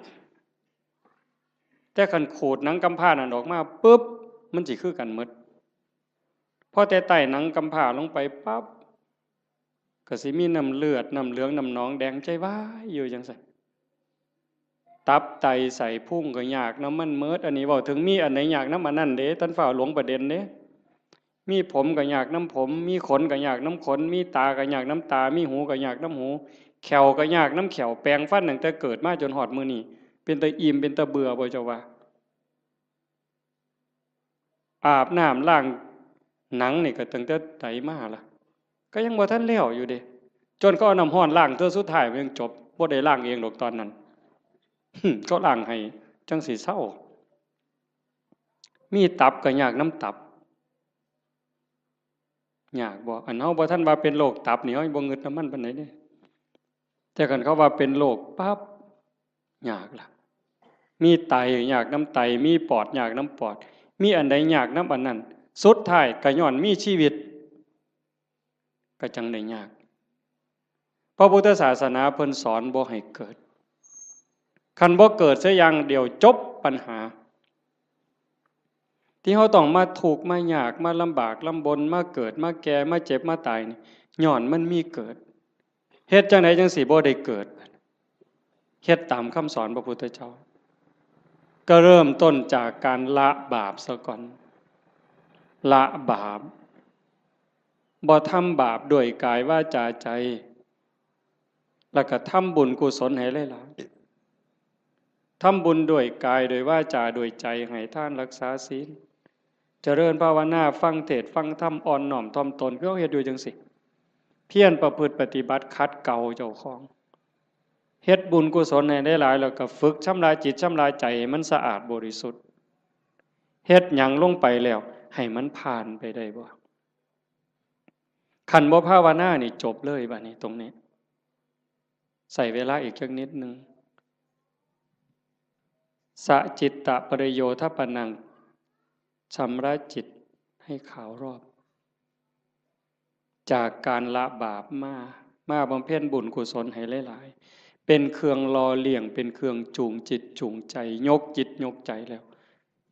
มาว่างฝึกปล่อยฝึกว่างโดยเฉพาะเจริญพระกรรมฐานหัดให้กายกับใจทำงานอันเดียวกันเมื่อกายกับใจทำหน้าที่อันเดียวกันอยู่ในอารมณ์ปัจจุบันหรือปัจจุบันธรรมเนี่ยจิตเราจะวางจากอารมณ์ข้างนอกธรรมะเป็นอากาลิโกปฏิบัติได้ให้ผลได้ไม่จำกัดการนี่คือความพิเศษพุทธศาสนาไม่มีเสื่อมไม่เคยเสื่อมแล้วก็จะไม่เสื่อมให้ผลตลอดเวลาอากาลิโกปฏิบัติได้ให้ผลได้ไม่จำกัดการสันทิฏฐิโกเป็นสิ่งที่ผู้ศึกษาและปฏิบัติจะพึงเห็นได้ด้วยตนเองผู้ศึกษาและปฏิบัติจะพึงเห็นได้ด้วยตนเองสันทิฏฐิโกเป็นสิ่งที่ผู้ศึกษาปฏิบัติพึงเห็นได้ด้วยตนเองอากาลิโกปฏิบัติได้ให้ผลได้ไม่จำกัดการเอหิปัสสิโกเป็นสิ่งที่เรียกให้มาดู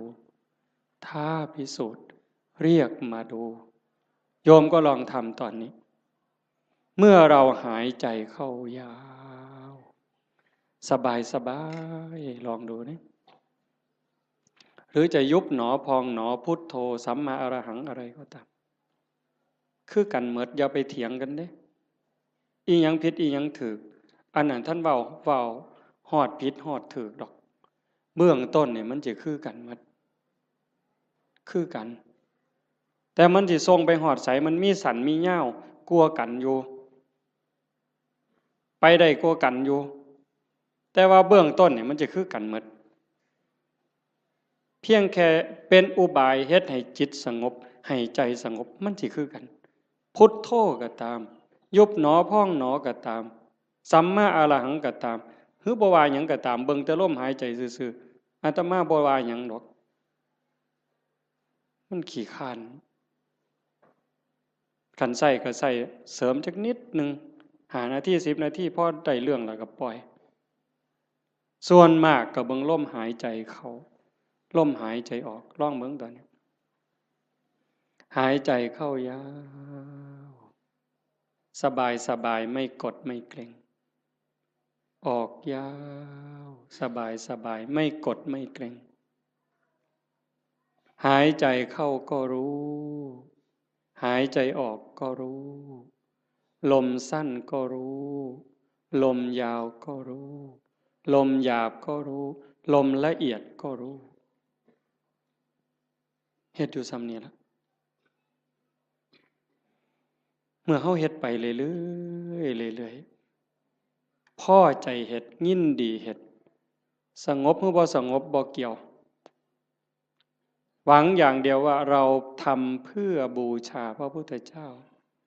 ถวายเป็นพุทธบูชาคิดเอาซ้ำนั้นบ่ต้องหวังดอกว่าสิไปเห็นเลขเห็นหวยเทวบุตรเทวดานรกสวรรค์สิให้ดีกว่าไผก็บ่ว่าบ่อยากให้ไผย่องซ้ำบ่งึดแต่เฮาจะเฮ็ดเพื่อถวายเป็นพุทธบูชาแต่อย่าลืมว่าทุกครั้งที่เรามีสติในปัจจุบันธรรมหายใจเข้ารู้หายใจออกรู้นั่นเป็นการพรากจิตจากอดีตพรากจิตจากอนาคตถ้าอยู่กับปัจจุบันได้นั่นคือชำระจิตอยู่ตลอดถ้าเราย้อนไปสู่อดีตปั๊บความทุกข์จะเกิดทันทีอย่าเชื่อเด้ผู้ศึกษาและปฏิบัติจะพึงเห็นได้ด้วยตนเองเนี่ยเมื่อจิตย้อนไปสู่อดีตจะเป็นต้นเหตุทันทีจิตที่ส่งออกนอกเนี่ยเป็นสมุทัยผลที่เกิดจากจะส่งจิตออกนอกเนี่ยจะเป็นทุกข์ย้อนไปอดีตปั๊บคือเห็นตอนเป็นบ่าวเป็นสาวมือเจ้าไปเลี้ยงงัวไปจีบกันเป็นยังไงคือหอดความเก่าความหลังจิตหล่องลอยไปแล้วลังเธอก็ดีใจก็ย้อนความหลงนั่นแหละทุกข์ได้หะ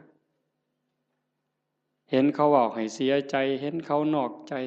คือคนนั้นด่าคนนี้ว่าเฮาคนนั้นเอาเปรียบเฮาทุกข์อีกโกรธอาฆาตเป็นทุกข์เห็นบ่ขันบ่ย้อนไปอดีตเตลิดไปสู่อนาคตมื้ออื่นสิเป็นจังใดสิกินหยังอยู่หยังลูกสิเป็นจังใดหลานสิเป็นจังใดทุกข์อีกล่ะวาดวิมานในอากาศหวังกระทุกข์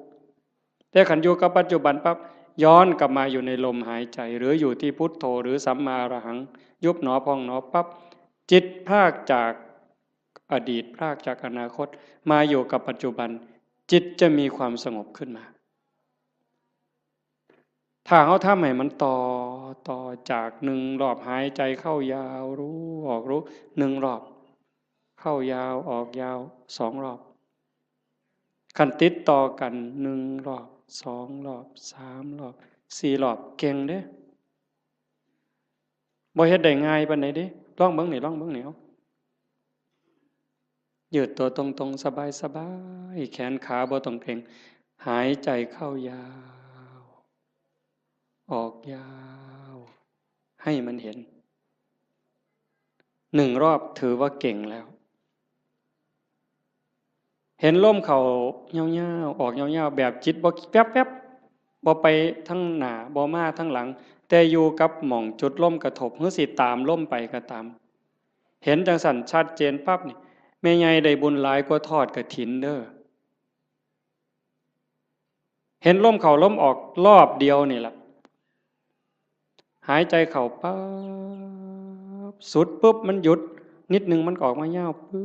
บหยุดปุ๊บซ้ำนี่ได้หลายกว่าทอดกฐินหนึ่งกองขันมันได้สองรอบล่ะหลายกว่ากฐินสามกองขันมันได้สามรอบหลายกว่ากฐินห้ากองเฮ็ดไปเรื่อยๆความมั่นคงความหนักแน่นความมีเหตุมีผลมันจะเกิดขึ้นมาเลยตมาเห็นแนวนั้นเนี่ยความมั่นคงความบ่ย้านบ่หวั่นบ่เกรงคันมันถึกแล้วคือถึกหลด ตรงนี้มันจะเป็นสมบัติซอยเฮาย่ามเจ็บย่ามไข้ย่ามผิดหวังย่ามสมหวังมันก็จะไหลไปเรื่อยจากการได้ความสงบความร่มเย็นบางสีบ่หาแต่หลายดอกบ่ทันเก่งอีหยังดอกซำนั้นแต่มันจะพัฒนาไปมันจะลุ่มลึกไปโดยลำดับลาดเอียงไปโดยลำดับไม่โกรกชันเหมือนภูเขาขาดพระพุทธเจ้าเพิ่นว่าจังซี่เด้ธรรมะของพระองค์นั้นลุ่มลึกไปโดยลำดับลาดเอียงไปโดยลำดับไม่โกรกชันเหมือนภูเขาขาดมันจะคอยเพิ่มคอยเติมคอยเพิ่มคอยเติมความหนักแน่นความร่มเย็นหลายขึ้นความสุขหลายขึ้นนะยายพระพุทธเจ้าเพิ่นบอกว่านัตถิสันติปรังสุขขังความสุขอื่นยิ่งกว่าความสงบไม่มีบ่มีวันเถียงเด้ความสุขอื่นยิ่งกว่าความสงบบ่มีอันนี้เพียงแค่เฮาสงบกายสงบภายนอกการเฮาอยู่บ้านเสียงโทรทัศน์เสียงหมาเสียงแมวเสียงลูกเสียงหลานเสียงวิทยุเสียงมอเตอร์ไซค์เสียงเด็กน้อยตีกันขากันหายแอวหนหูหนหวยจักหยังตัวหยังเป็นจังไดบัดเฮามาอยู่วัดปึ๊บงัวก็บ่ยาก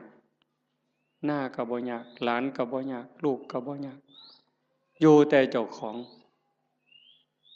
เป็นจังไดซ้ำนี่สำบายขึ้นอันนี้ทั้งนอกเด้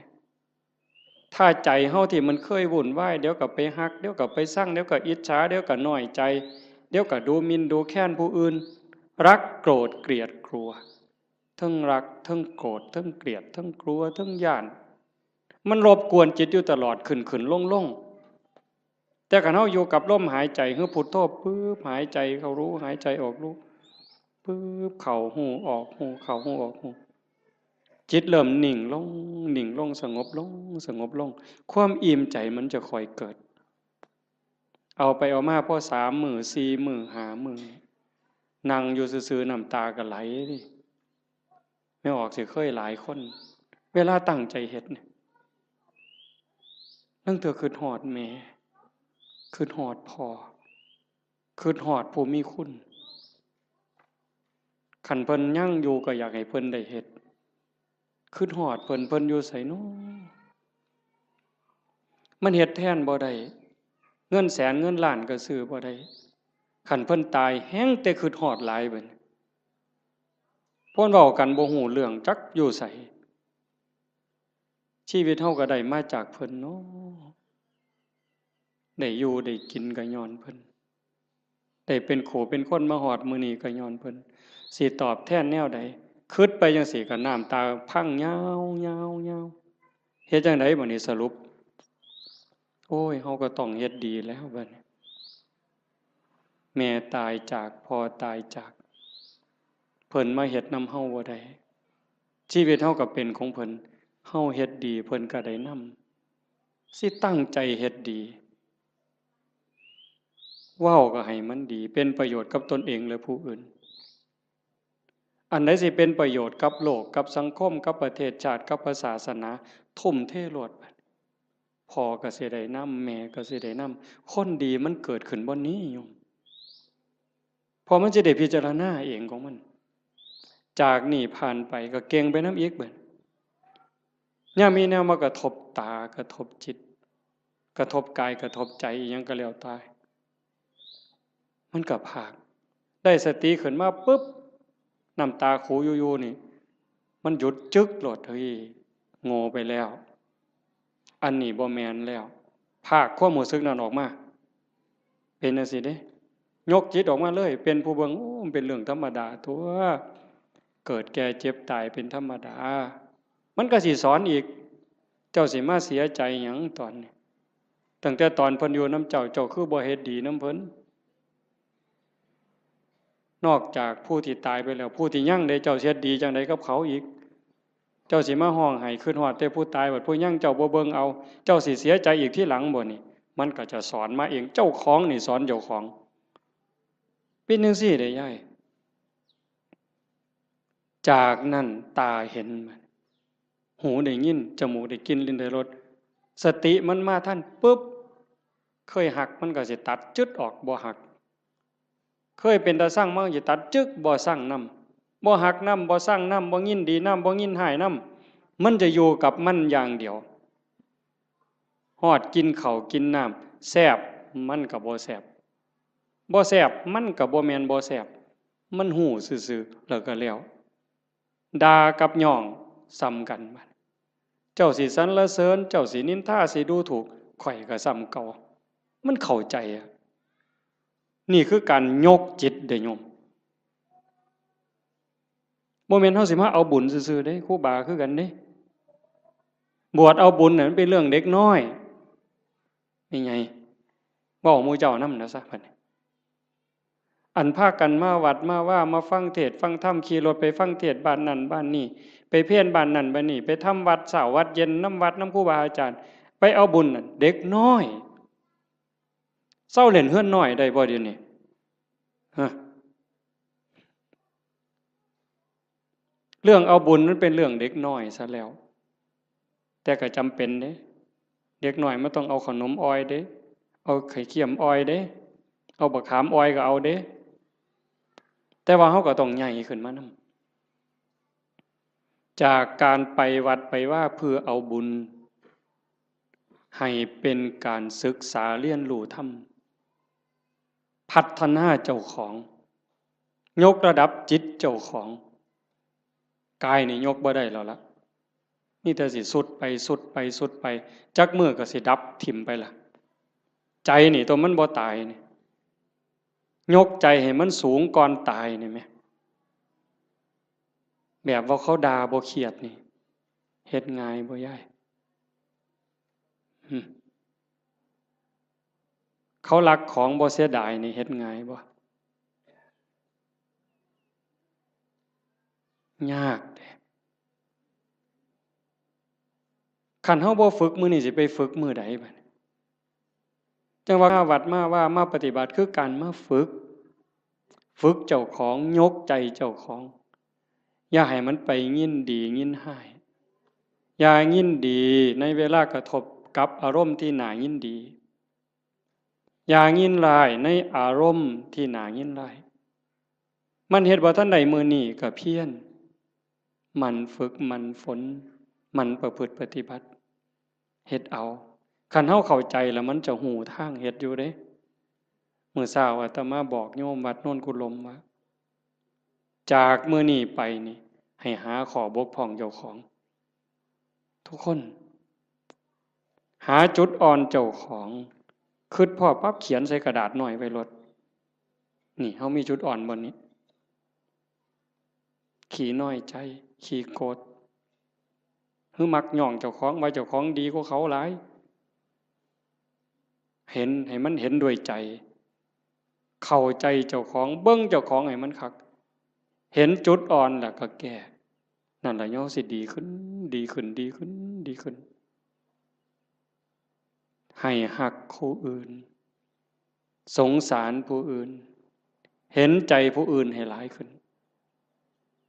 โอ้มันได้ขอคิดหลายอยู่ดิเบิ่งหนังพระพุทธเจ้าโยมเพิ่นเอาไปให้เบิ่งอาตมาก็ได้เบิ่งข้าวนึงเพิ่นคือดีแท้มองนี่มองประเสริฐหลายสิว่าเครียดให้คนนี่ตั้งแต่เกิดมาเราสิบ่มีจักเม็ดเลยนั่นคือน้ำใจที่เพิ่นฝึกฝนมา20อสงไขยกำไรแสนมหากัปจนลงตัวชาติสุดท้ายนี่ไผสิเฮ็ดหยังก็บ่มีเครียดบ่มีขมบ่มีโกรธบ่มีบ่พอใจบ่มีหงุดหงิดมีแต่เมตตามีแต่เห็นใจโยมก็มีคือกันสภาพจิตนี่แต่มันบ่ทันใหญ่มันบ่ทันเจริญฝึกมันเลี้ยงใจตัวนี้มันใหญ่ขึ้นคันเฮาอยากเป็นคือเพิ่นเด้คันเฮาอยากเป็นคือพระพุทธเจ้าอยากให้พุทธะเกิดขึ้นกับเฮาทุกคนเป็นพุทธะได้เป็นม่านได้ไม่ใหญ่ก็เป็นม่านได้เป็นม่านเจ้าของเป็นพุทธะก็ได้เจ้าสิเลี้ยงหยังในใจเจ้าให้มันใหญ่ให้อภัยให้ไวที่สุด มื่อวานนี่อาตมาตั้งแต่วันที่12เมิดวัดยึดโทรศัพท์ปิดเข้ากล่องเก็บเข้าห้องใหญ่ปิดประตูล็อกกุญแจเลยแต่อาตมาย่านบ่แน่นอนก็เลยเอามาโทรตอนแรงๆโทรถามโยมคันนี่ว่าเป็นอีหยังเฮ็ดจังไดกันแน่มันนี่มันโยมทั้งกรุงเทพโทรมาคุยกันเพิ่นก็ว่ามีเรื่องบางอย่างที่บ่พอใจกันอาตมาก็เลยว่าคันท่าคิดว่าเป็นลูกศิษย์พระพุทธเจ้าก็อย่าเครียดคันให้อภัยเป็นลูกศิษย์พระพุทธเจ้าถ้าผูกโกรธเป็นลูกศิษย์พญามารโว้ยบ่เอาแล้วแนวนี้เว้ยว่าโยมลงเป็นลูกศิษย์พระพุทธเจ้าเพิ่นว่าเอ้าเจ้าเป็นลูกศิษย์พระพุทธเจ้าเจ้าก็อย่าไปเครียดติล่ะเศร้าเครียดติล่ะบ่แม่นผู้ใดให้เจ้าเป็นได้เจ้าเป็นเองแน่นั่นว่าโอ้ยถ้าอย่างนั้นโยมไม่โกรธแล้วเพิ่นว่าถ้าโกรธถ้าแค้นถ้าอาฆาตก็เป็นลูกศิษย์พระเทวทัตหลุดแล้วเจ้าเอาวะล่ะ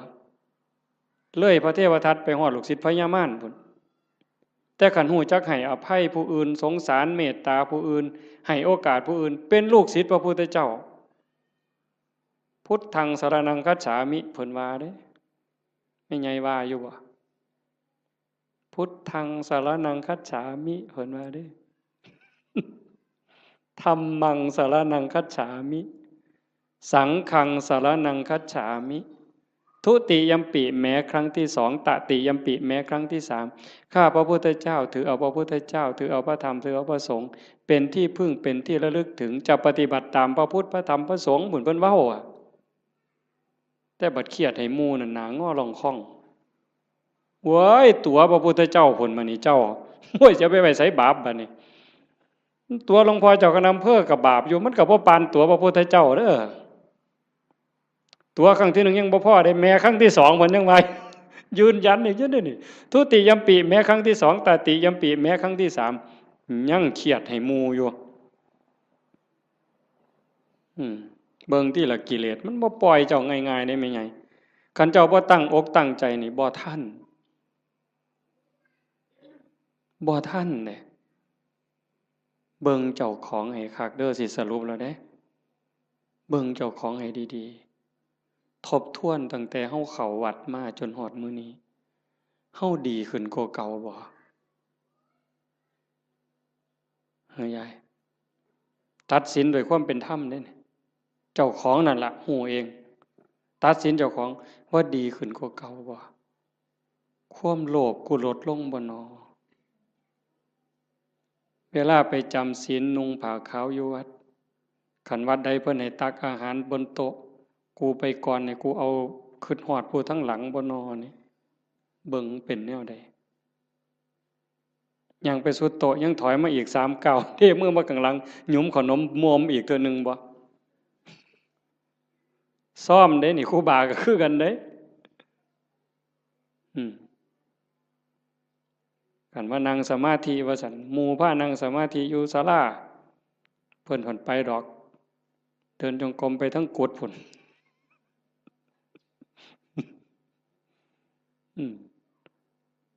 ยามปฏิบัติธรรมงานปริวาสคือกันยามหมู่เดินจงกรมเป็นแถวเพิ่นก็ไปดอกทำท่าไปห้องน้ำฉลาดได้กิเลสผู้ใดสอนมันเจ้าวะมันหูจักเอาโตรอดคอรอแค่แลแก้โตนี่ไว้ปานเกียร์จักผู้ใดสอนมันปานนั่นได้มันนี่ให้กว่าน้ำยังวะถิ่มกับตาลงน้ำจากมันเข่าตาใดตัวตาใดแล้วหมู่เจ้านี่คือกันขันร้องเฮ็ดหยังผิดหมู่เหลียวเบิ่งนี่เพิ่นแก้ตัวปั๊บโลกดอกนั่งฟังเทศตอดเงางึกหมู่เหลียวเบิ่งเพิ่นทำท่าเกาหัวเสยเพิ่นนี่บ่ได้ว่าเจ้าของเงานอนจักเม็ดได้หั่นมันฉลาดปานนั้นจักผู้ใดบอกมันหยังวะ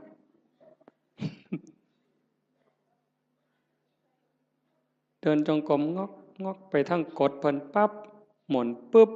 ทำท่านั่งในพี่ดอกไว้บ่ไปนั่งน้ำหมู่ดอกหลายเพิ่นว่าเท่านั้นก็โกนเพิ่นว่าเท่านั้นก็ตดเพิ่นว่าเอ้านั่งกดผู้เดียวพี่ดอกเพิ่นว่านั่งคัดตมาดได้ปึ๊บพูดโธพูดโธสมควรแก่เวลาปักฉลาด มึงที่ละมันเจ้าสิรอดมันสันบ่มันต้องอยู่น้ำมูเอาจริงเอาจังน้ำครูบาอาจารย์ตายเป็นตายเอาพ้นบ่ตายกูกับบ่ตายปานนั้นตัวเทื่อมันสิเป็นขู่เป็นคนนี่ไม่ไงตามใจเจ้าของนี่พังหมดหลวงปู่บุญเสริมนี่เรามาอยู่น้ำหลายปีตามใจตัวชั่วระยำเราบ่ว่าธรรมดาเด้ตามใจตัวชั่วระยำแม่นความเพิ่นตมาบ่เถียงตมานี่ล่ะผู้หนึ่งยิ่งว่าเจ้าของเป็นอาจารย์นี่โห้ยมือบ่อยากลุกนี่หาว่าเจ้าของเมื่อยพุ่นเด้โอ้ยเฮาเมื่อยเว้ยเพิ่นว่าจะคิดเรื่องหยังต่อเรื่องหยังเรื่องบ้านเรื่องคนแน่ผู้นั้นก็มาถามผู้นี้ก็มาถามบ่ได้พักบ่ได้พรเพิ่นว่ามื้อคืนมาดึกเพิ่นว่าเด้อันลูกวัดบ่ลูกนี่นอนตายนอนกินวัดกินว่าพุ่นเพิ่นว่าคือผู้อื่นนี่เอาให้ตายรถเจ้าของนี่โอ้ยขออ้างสารพัดวางต้นปีนะเขาเฮงว่าสิตายแฮงแต่ได้ทามันกิเลสบัดนี้บ่ต้องลุกดอกเขาว่าเจ้าบ่สบายเขาหูหมดวัดละโว้ยบัดเท็ดแนวอื่นบัดนี้นะบ่เป็นเรื่องเป็นเล่าบ่ได้คิดว่าเจ้าของโซ่จักเม็ดบัดนี้เป็นแนวนั้นเด้ทั้งนั้นต้องทบทวนเบิ่งเจ้าของตั้งแต่มือหูจักคว่ำมามือเขาวัดเขาว่ามาจนหอดมือนี่ความโลภลดลงบ่ความอิจฉาโมนี่ลดลงบ่ความเข้าใจในขออัดขอทำมันเพิ่มขึ้นบ่ง่ายเด้อโยมเด้ออันนี้กิเลสมันก็ฉลาดเด้เวลาครูบาอาจารย์ถามปัญหาถามนั่นถามนี่นี่มันสิทำทายืดไว้ดอกกันเพิ่นถามเป็นจังได๋ย้ายขอนั้นเจ้าว่าจังได๋เพิ่นสิหลับตาปั๊บโลดเที่ยงทีลี่ อย่ามายุ่งเด้อข้อยกำลังนั่งสมาธิเพิ่นว่าเพิ่นย้านเพิ่นตึกถามย้านจากอายหมู่มึงที่ละมันนี่ก็คือม่านย่าถ้าเฮาปฏิบัติธรรมบ่เห็นม่านย่าเจ้าของนี่จบแม่ใหญ่เจ้าอย่าคุยข้อยบอกเลยว่าเจ้าอย่าคุย สมเจ้าว่าแต่พระครูเด้อเว้ยฮอดสมเด็จเจ้าคุณสมเด็จว่าไปโลดคันเจ้าบ่เห็นม่านยาเจ้าของบ่เห็นเล่ห์เหลี่ยมในใจเจ้าของนี่มันว่ามันตัวผู้อื่นที่แท้มันตัวเจ้าของเล่ห์เหลี่ยมตรงนี้น่ะต้องเห็นตัวนี้เห็นจิตในจิตตรงนี้เจ้าจังสิเข้าใจธรรมะเจ้าจังสิเห็นหน้ากิเลสคันเจ้าบ่ทันเห็นจิตในจิตบ่ทันเห็นตรงนี้เอ้ยต้อยเจ้าหอพุ่นต้อยหอยหลีโยมให้เจ้าหอสำนกนี่ไปรถไปให้เจ้าหอสำนกเรียกนี่อย่าว่าแต่3 โต6 โตให้เจ้าบอกมาโลดถูกทุกงวดก็สร้างเจ้าบ่ม่มนรกดอกไปบ่รอดเจ้าพัฒนาจิตเจ้าบ่ได้แน่ๆเจ้าว่าได้ใหญ่ทั้งสัญญาติโยมต้องฝึกการละบาปการทำบุญการทำดีแล้วก็ต้องละเฮ็ดหยังทำหยังพยายามว่างยิ่งเฮาทำบุญบ่ต้องเอาหยังอย่าเอาแม้แต่คำย่องคันเฮ็ดได้ตรงนี้สิใกล้พระพุทธเจ้าได้นี่บ่ง่ายเด้คันเฮาไปบ่ใกล้พระพุทธเจ้านรกมันเอิ้นเฮาอยู่ทอดกฐิน8 ล้านกองนรกมันก็เอิ้นเจ้าอยู่เนี่ยรักษาศีลจนตายมันก็เอิ้นเจ้าลงนรกอยู่นี่เอานั่งสมาธิจนหอได้จนหายโตมันก็เอิ้นเจ้าลงนรกได้คือเก่าแต่คันเจ้าเห็นจิตในจิตเข้าใจเจ้าของหูจักละหูจักว่างเห็นกิเลสมันกระซิบเจ้าหูจักหน้ามันแล้วก็ยันหน้าผากมันออกนั่นเจ้าสิเข้าใจแล้วก็ฝึกละฝึกว่างตัวนี้คือบ่ให้ปุ๋ยมันเลยบ่ให้อัตตาบ่ให้ตัวตนบ่ให้ม่านมันได้ช่องจังสั่นเฮาเฮ็ดหยังทำทานทำหยังบ่ต้องมีสื่อมีเสียงดีที่สุดตัวนี้มันสิยกเจ้าขึ้นไปสู่อริยมรรคไปเลยสู่อริยมรรคอริยผลแต่ขันยังยากน้ำสื่อน้ำเสียงอยู่นี่ว้ายว่าออกบุญกฐินเด้อว่าตามสมควรหรือตามกำลังก็แล้วแต่ออกมาออกแล้วไปนั่งอยู่เฮือนเงี่ยงหูหน่อยฟังย่ำไอ้กำนันสิอ่านสื่อกูหนอตอนกำนันอ่านสื่อเจ้าของล่ะไปฆ่าอาบน้ำบ่ได้ยิน ออกมาแต่อาบน้ำโอ้เศร้าอ่านอีก2 คนหมดเว้ยบ่มีชื่อกูว่ะไทไหนมาฮอดกำนันคือบ่อ่านให้ข่อยแน่ล่ะเพิ่นว่าตายได้นั่นน่ะขาดทุนโยมสุบินนี่ไปออกวิทยุคือกันแล้วคือบ่มีชื่อข่อยแน่ล่ะยายเพิ่นสิว่าจักมื้อ บ่ได้โยมขาดทุนตอนนั้นเด้อตอนนั้นขาดทุนเฮ็ดแล้วล่ะก็ปล่อยไว้ลองเบิ่งเพิ่นสิอ่านก็เรื่องของเพิ่นบ่อ่านก็เรื่องของเพิ่นแต่กิเลสมันก็มักย่องเด้นี่คันได้ถูกอ่านชื่อจักหน่อยแล้วโอ้ยหน้าใครอึ้งลึงขึ้นรถเข้าเฮือนก็บ่ได้มันคาประตูมันใหญ่หลายอืมฝึกใหม่ใหม่ๆมันก็สิเป็นเสียดายอยู่ดอกคันเพิ่นย่องแล้วส่งมีแห้ง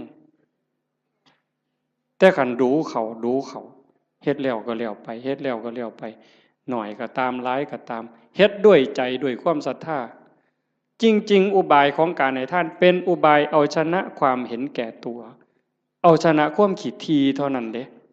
เรื่องสวรรค์น่ะเป็นแนวล่อซื่อๆเด้พุทธศาสนาแท้ๆนั่นการให้ท่านเป็นอุบายเอาชนะความขี้ที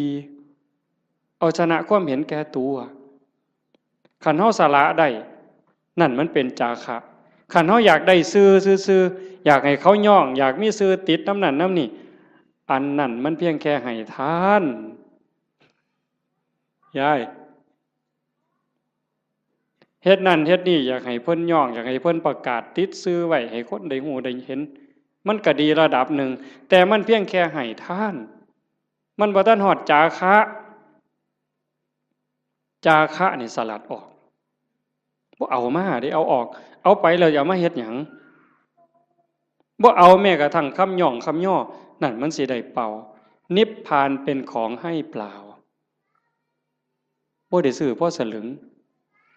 อันนี้เว้าน้ำก้นหลวงปู่เด้นิพพานเป็นของให้เปล่าพระอริยเจ้าตั้งแต่โสดาบันสกิทาคานาคาก็เป็นของให้เปล่าบ่ได้ซื้อเพราะสลึงแต่อาศัยการฝึกการฝนการบ่มจิตบ่มใจจังซั่นให้ฝึกมันบ่ทันล่ะยายเคยมีคนไปถามพระพุทธเจ้านี่แล้วว่าแก่แล้วเฒ่าแล้ว120 ปีบ่2เฒ่าอันเคยได้ยินตัว2เฒ่าน่ะ120 ปีหัวสั่นงอกงอกงอกงอกงอก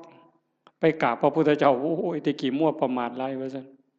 ตอนนี้เฒ่าแล้วจักสิตายมื้อใดเฮ็ดจังไดจังสิได้บุญหลายว่าซั่นมันจังสิได้ทัน120 ปีเนาะมันสิเลยจักมื้อเจ้าว่าบ่ทันได้เฮ็ดบุญจักหน่อยหรือเฮ็ดจังไดมันยังสิทันมันยังสิได้หลายที่สุดพระพุทธเจ้าว่านั่งอยู่ซื่อๆบ่ต้องไปเฮ็ดหยังดอกคันจะไปทอดกฐินทอดผ้าป่าก็บ่ทันหมู่ดอกเธอจะไปหาผ้ากฐินนั่นตายซ้ำบ่ได้ทอดดอกสิไปหุงข้าวใส่บาตรที่บ่ดีดังไฟบ่ทันแล้วตายแล้วเจ้านั่งเบิ่งลมหายใจหันไปหายใจเข้าหายใจออกเข้าก็ปล่อยออกก็ปล่อยบ่มีผู้ใดเสียดายนี่คือปล่อยว่างจาคะผู้ใดเสียดายลมหายใจเข้านี่แม่นไงโอ้ยสิมันกูเสียดายได้หายใจเข้ากูบ่ออกหัวมันดอกเอาทำแม่กันเสียดายอะไรหายใจเข้ามีแต่เอาอย่างเดียวหายใจเข้าเลยเจ้าบ่ต้องให้มันออกมาดอกเสียดายมันเอาเลยอนุญาตเดี๋ยวเจ้าสิฮู้ว่ามันสิเป็นหยังหายใจเข้ามันก็ต้องออกมาแล้วก็ต้องเข้าคือกันแต่บ่มีบ่ได้เสียดายบ่ติดยึดบ่ผูกยึดบ่ถือมั่นในลมหายใจเข้าหายใจออกการเป็นการอยู่ในชีวิตประจำวันก็คือทำดีนี่ต้องเฮ็ดละชั่วก็ต้องละชั่วทำดีสร้างบุญสร้างกุศลเฮ็ดไปซอยเหลือโลกซอยเหลือสังคมวัดว่าบ้านเมืองชุมชนที่เฮาอยู่เฮ็ดไปเถาะทำดีไปเถาะนั่นคือบุญนั่นคือพลังนั่นคือสมบัติที่สิส่งจิตวิญญาณไปสู่ที่ดีที่งามมีสุคติสวรรค์เป็นต้นแต่คันเฮาฝึกปล่อยฝึกว่างจิตสิโล่งโปร่งเบาใกล้พุทธะเข้าไปเรื่อยๆใกล้พระพุทธเจ้าเข้าไปเรื่อยๆคันเบาเท่าใดแห่งขึ้นสูงได้จิตเบาจากความยึดมั่นถือมั่น เบาจากความยึดถือความเป็นตัวเป็นตนนั้นนั่นไก่พระพุทธเจ้าเพิ่นเว้าเป็นอุปมาว่าประตูพระนิพพานเฮาสิเข้าไปเมืองนิพพานได้จะต้องเฮ็ดโตน้อยๆความรู้สึกว่าเป็นตัวเป็นตนมันต้องน้อยอีหลีน้อยซ้ำใดน้อยซ้ำเพิ่นว่าผมเส้นหนึ่งนี่ผมเฮานี่เส้นหนึ่งนี่พาออกเป็น8ซีกกลับเมื่อนี่ไม่ออกก็ลองไปพาเบิ่งเด้อพาผมเฮาเส้นหนึ่งให้มันได้8ซีกพาทั้งยาวนี่ให้มันได้8ซีกผม1 ใน 8นะ8ใน1นั่นเส้นเดียวพาเป็น8ซีกเอามาซีกหนึ่งจังแง่เข้าไปในหูประตูพระนิพพานได้ความรู้สึกเป็นโตเป็นตนเป็นกูนี่นะบอกภาษาเฮากูเป็นยามึงตัวกูเป็นแม่มึงตัวกูเป็นแม่เฒ่ามึงตัวให้มันเหลือน้อยซ้ำกับผมเส้นหนึ่งพาเป็น8ซีกจังสิเข้าประตูพระนิพพานไปหาพระพุทธเจ้าได้จังซั่นการทำลายความเห็นแก่ตัวแบบเอาของคนอื่นอันนั้นย้อนโลภย้อนโกรธพานแต่เห็นย้อนคุณงามความดีอยากได้ชื่ออยากได้เสียงต้องถูกย่องต้องถูกย่อต้องถูกประกาศต้องถูกสรรเสริญจังแม่นอันนั้นก็ได้ไปแค่สวรรค์ได้แค่ท่านแต่บ่ทันฮอดจาคะคันสลัดออกบ่ต้องมีก็ได้ชื่อบ่ต้องย่องก็ได้แต่ว่าข่อยสำบายใจข่อยได้บูชาพระพุทธเจ้าข่อยก็มีความสุขข่อยก็ได้เป็นสมบัติยิ่งให้ออกไปเท่าใดก็คือกับทมน้ำลายเพิ่นเปรียบจังซี่คือกับทมน้ำลายบ่เสียดายพระเจ้ามหากัปปินะพระเจ้ามหากัปปินะเป็นพระเจ้าแผ่นดินจ้างคนเด้ทุกมื้อจ้างทหารนี่ออกประตูเมือง4ทิศตะเว้นออกตะเว้นตกเหนือใต้เพื่อไปสืบข่าวพระพุทธพระธรรมพระสงฆ์เป็นเวลา40กว่าปีแต่อาตมาจำบ่ผิด40กว่าปีบ่ได้ยินข่าวนี่แต่ก็เสียมื้อละหมื่นเนี่ยจ้างคนบัดมื้อนึงเพิ่นไปประพาสป่าไปชมสวนนี่ล่ะคันแม่นหมอลำก็ได้พระเจ้าแผ่นดินไปชมสวนดอกไม้เห็นพ่อค้ากลุ่มนึงมานั่งพักอยู่ท่าทางคือเมื่อยเพิ่นก็เลยไปถามหมู่เจ้ามาแต่ไสมาจากไสมาจากสาวัตถีคือราชคฤห์นี่แหละมีข่าวดีหยังมาบอกบ่มีหยังดอกเพิ่นว่าฮู้แต่ว่าตอนนี้พระพุทธเจ้าเกิดขึ้นแล้วสลบเลยฟื้นขึ้นมาไหมมีหยังอีกเนี่ยพระธรรมสลบฟื้นขึ้นมาอีกนอกจากพระพุทธพระธรรมแล้วมีหยังอีกพระสงฆ์สลบเฮ็ดจังไดบัดนี้ให้เลขานั่นเขียนหนังสือทันทีเฮาสิสละบวช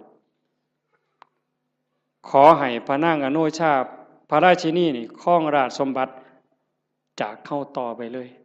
เฮาจะบวชแล้วบ่กลับอีกแล้วแล้วก็มอบรางวัลให้กับพ่อค้ากลุ่มนี้300,000 300,000กหาปณะข้าบอกว่าพระพุทธเจ้าเกิดขึ้น 100,000 พระธรรม 100,000 พระสงฆ์ 100,000ให้เอาไปเลยแล้วครองราชเลยจากนั้นก็ไปเลยออกบวชพวกพ่อค้าเนี่ยมันก็ดีที่บัดนี้เนาะบ่ได้เฮ็ดหยังภาษาเอามาเว้าซื่อๆซ้ำนี่เว้ยได้300,000ถือศาลนี่ไปแจ้งกับพระนางอโนชาเขาก็ว่าเป็นบ้าเป็นหยังจังสิได้หลายปานนั้นเว้าให้ฟังเบิ่งเขาบอกเพิ่นพระเจ้าแผ่นดินไปบวชแล้วเพิ่นได้ยินจังซี่เพิ่นก็เลยสร้างมาแนวนี้พระพุทธเจ้าพระธรรมพระสงฆ์พระนางอโนชามีความรู้สึกว่าเป็นหยังคือให้หน่อยแท้มันเป็นข่าวประเสริฐปานนี้พระนางอโนชาเพิ่มให้พระพุทธ300,000พระธรรม300,000พระสงฆ์300,000เป็นเท่าใด1,200,000มีไง1,200,000เนี่ยมาแจ้งข่าวพระพุทธพระธรรมพระสงฆ์ซื่อๆแล้วก็ถามว่าพระเจ้าแผ่นดินไปไสเพิ่นออกบวชแล้วไปหาพระพุทธเจ้าแล้วเพิ่นบอกให้พระราชินีนี่ครองราชย์นี่อ่านหนังสือให้ฟังพระนางอโนชามีความรู้สึกว่าเรื่องอีหยัง ราชสมบัติทั้งหมดนี่คือกับน้ำลายที่พระเจ้ามหากัปปินะทมถิ่มลงกลางดินเรื่องยังเขาจะไปดูดเอาน้ำลายมากินใครเม่นเฮาเนี่ยมันบ่เป็นแนวนั้นเด้แต่บุญบ่พอนั่นคือบุญเปิ้นพร้อมบุญพ่อแล้วเข้าใจในเงื่อนไขของชีวิตเข้าใจเงื่อนไขของวัฏสงสารแล้วความจริงของโลกของธรรมแล้วพระนางอโนมามีความรู้สึกว่า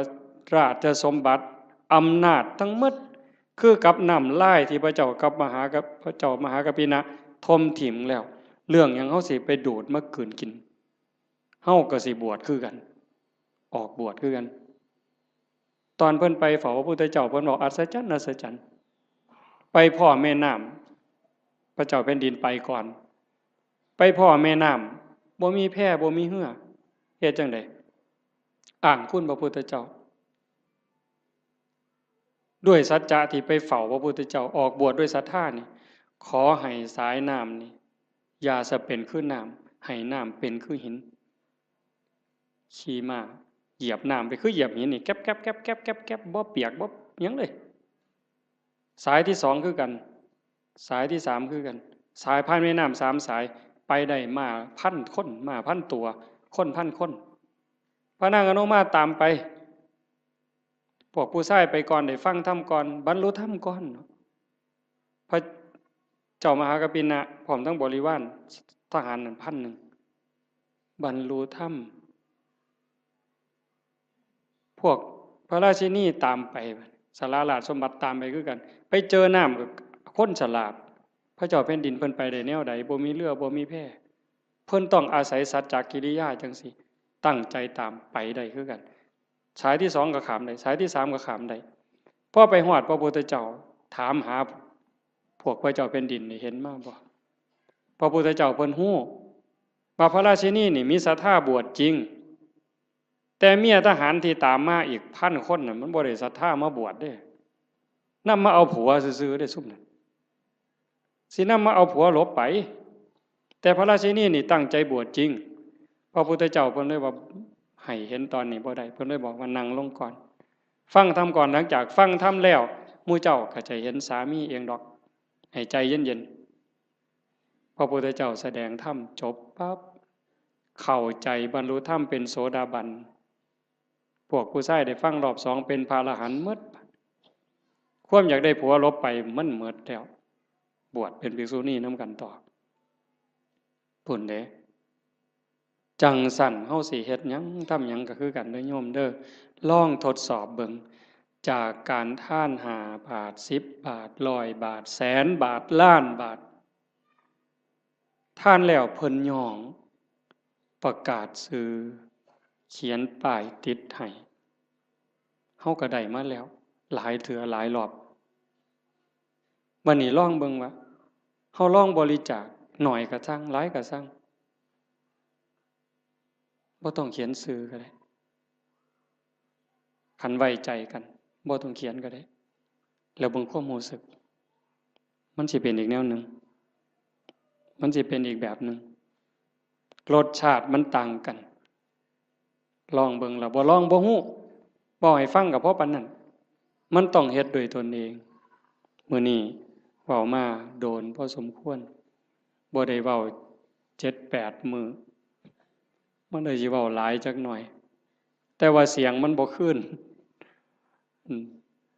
ก็เห็นว่าพอสมควรอาจจะได้เรื่องบางบ่ได้เรื่องบางจริงใจอาตมาตั้งใจว่าสิเว้าเรื่องนึงเรื่องศาสนามีคนฝากมาอยู่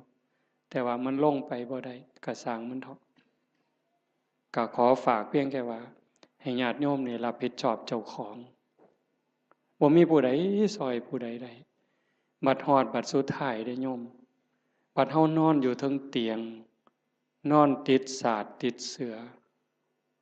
จังสิเข้าใจตนแลเป็นที่พึ่งของตนอัตตาหิอัตโนนาโถจังสิเข้าใจตัวนั้นคันบ่จังสันบ่ท่านเข้าใจโยม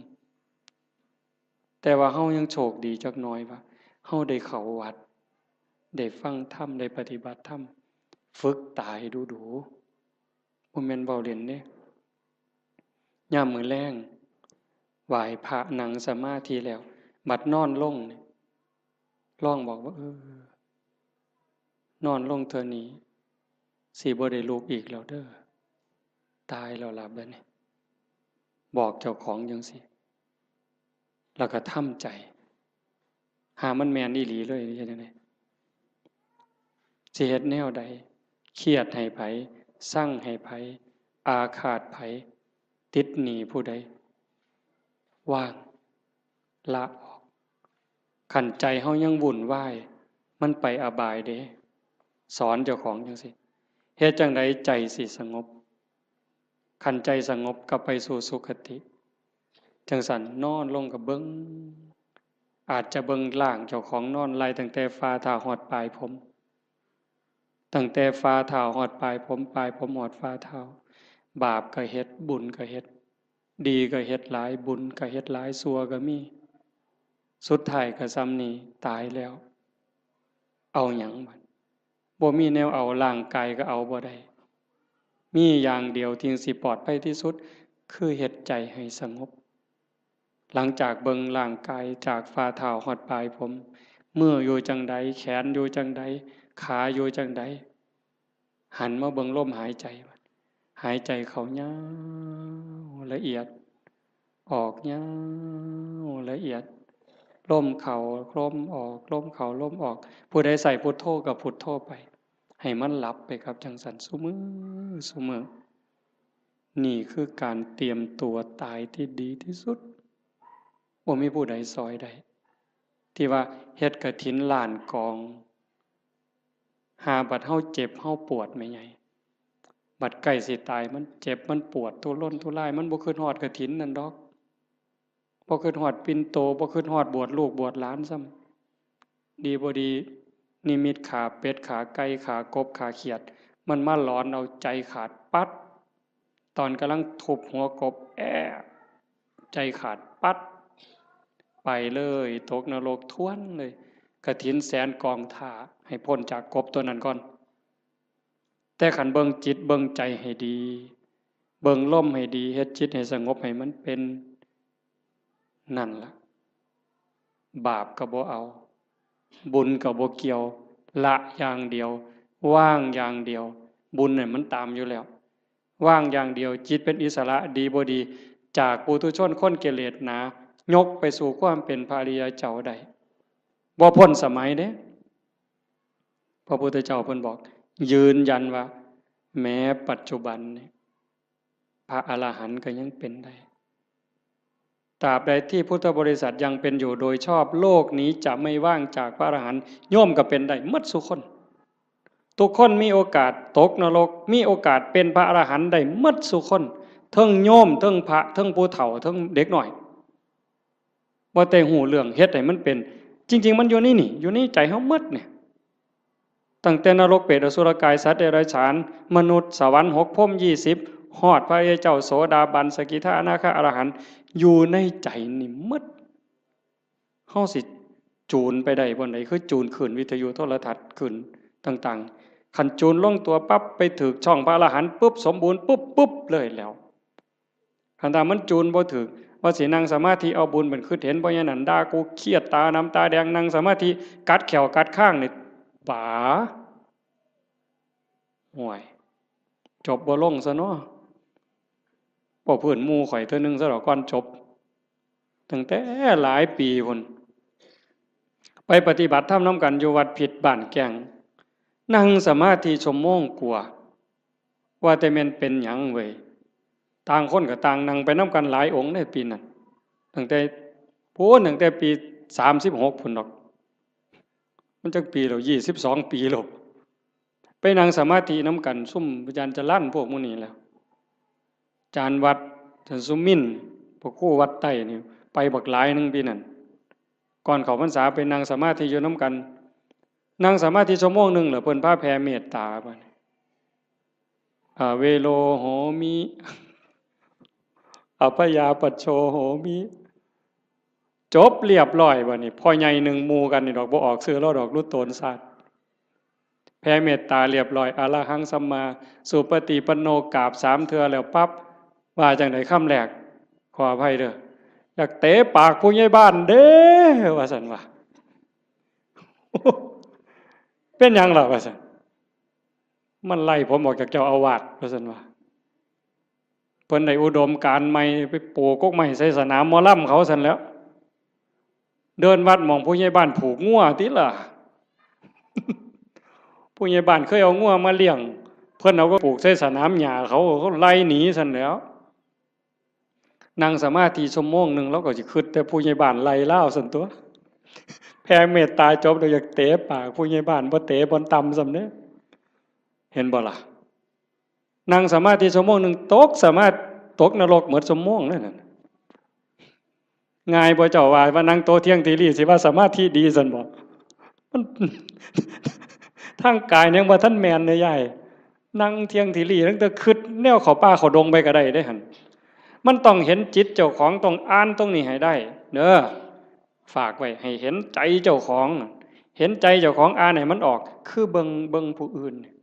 เฮาเบิ่งผู้อื่นเฮาอ่านใจมันนี่มันกำลังคิดนั่นเด้นี่เวลาลูกเขียดหลานเขียดเบิ่งมันเปิ้นว่าเด้เบิ่งลูกไผ่ลูกเขยคือกันเขาเป็นจังซี่มึงกูหูใจมันน่ะมันคิดอันนั้นใจเจ้าของนั่นต้องหูใจผู้อื่นแสนคนล้านคนก็บ่เป็นประโยชน์หยังพอปานใดดอกคันเห็นใจเจ้าของหูใจเจ้าของสุดยอดจังซี่เลยการปฏิบัติธรรมให้เห็นใจเจ้าของเห็นใจเจ้าของก็เห็นเล่ห์เหลี่ยมของกิเลสเห็นม่านยาในใจคันเห็นจังซั่นปั๊บดักทางมันบ่ตามมันบ่สนองมันหมดเหงื่อหมดหญ้าหมดห้ำจอยอ่อนโซ่สุดท้ายตายได้คันเฮาบ่ให้อาหารมันดูๆนี่ความคิดใจที่มันเห็นมันดูๆเขาหักเหลี่ยมมันดูๆเขาบ่ตามใจมันดูๆเขาจักหน่อยก็อ่อนกะลาคุณธรรมอ้วนขึ้นความเป็นพระอ้วนขึ้นในไม่ออกนี่แหละไม่ออกเป็นพระความเป็นพระความเป็นผู้ดีมีศีลมีธรรมสูงขึ้นอ้วนขึ้นอ้าวจบอีหลีแล้วล่ะบัดนี้บ่าย3กับ1นาทีแล้วขออนุโมทนาสาธุกับญาติโยมทุกคนทุกท่านพร้อมทั้งคณะสงฆ์ครูบาอาจารย์พระเดชพระคุณหลวงพ่อเจ้าคณะอำเภอโพนทราย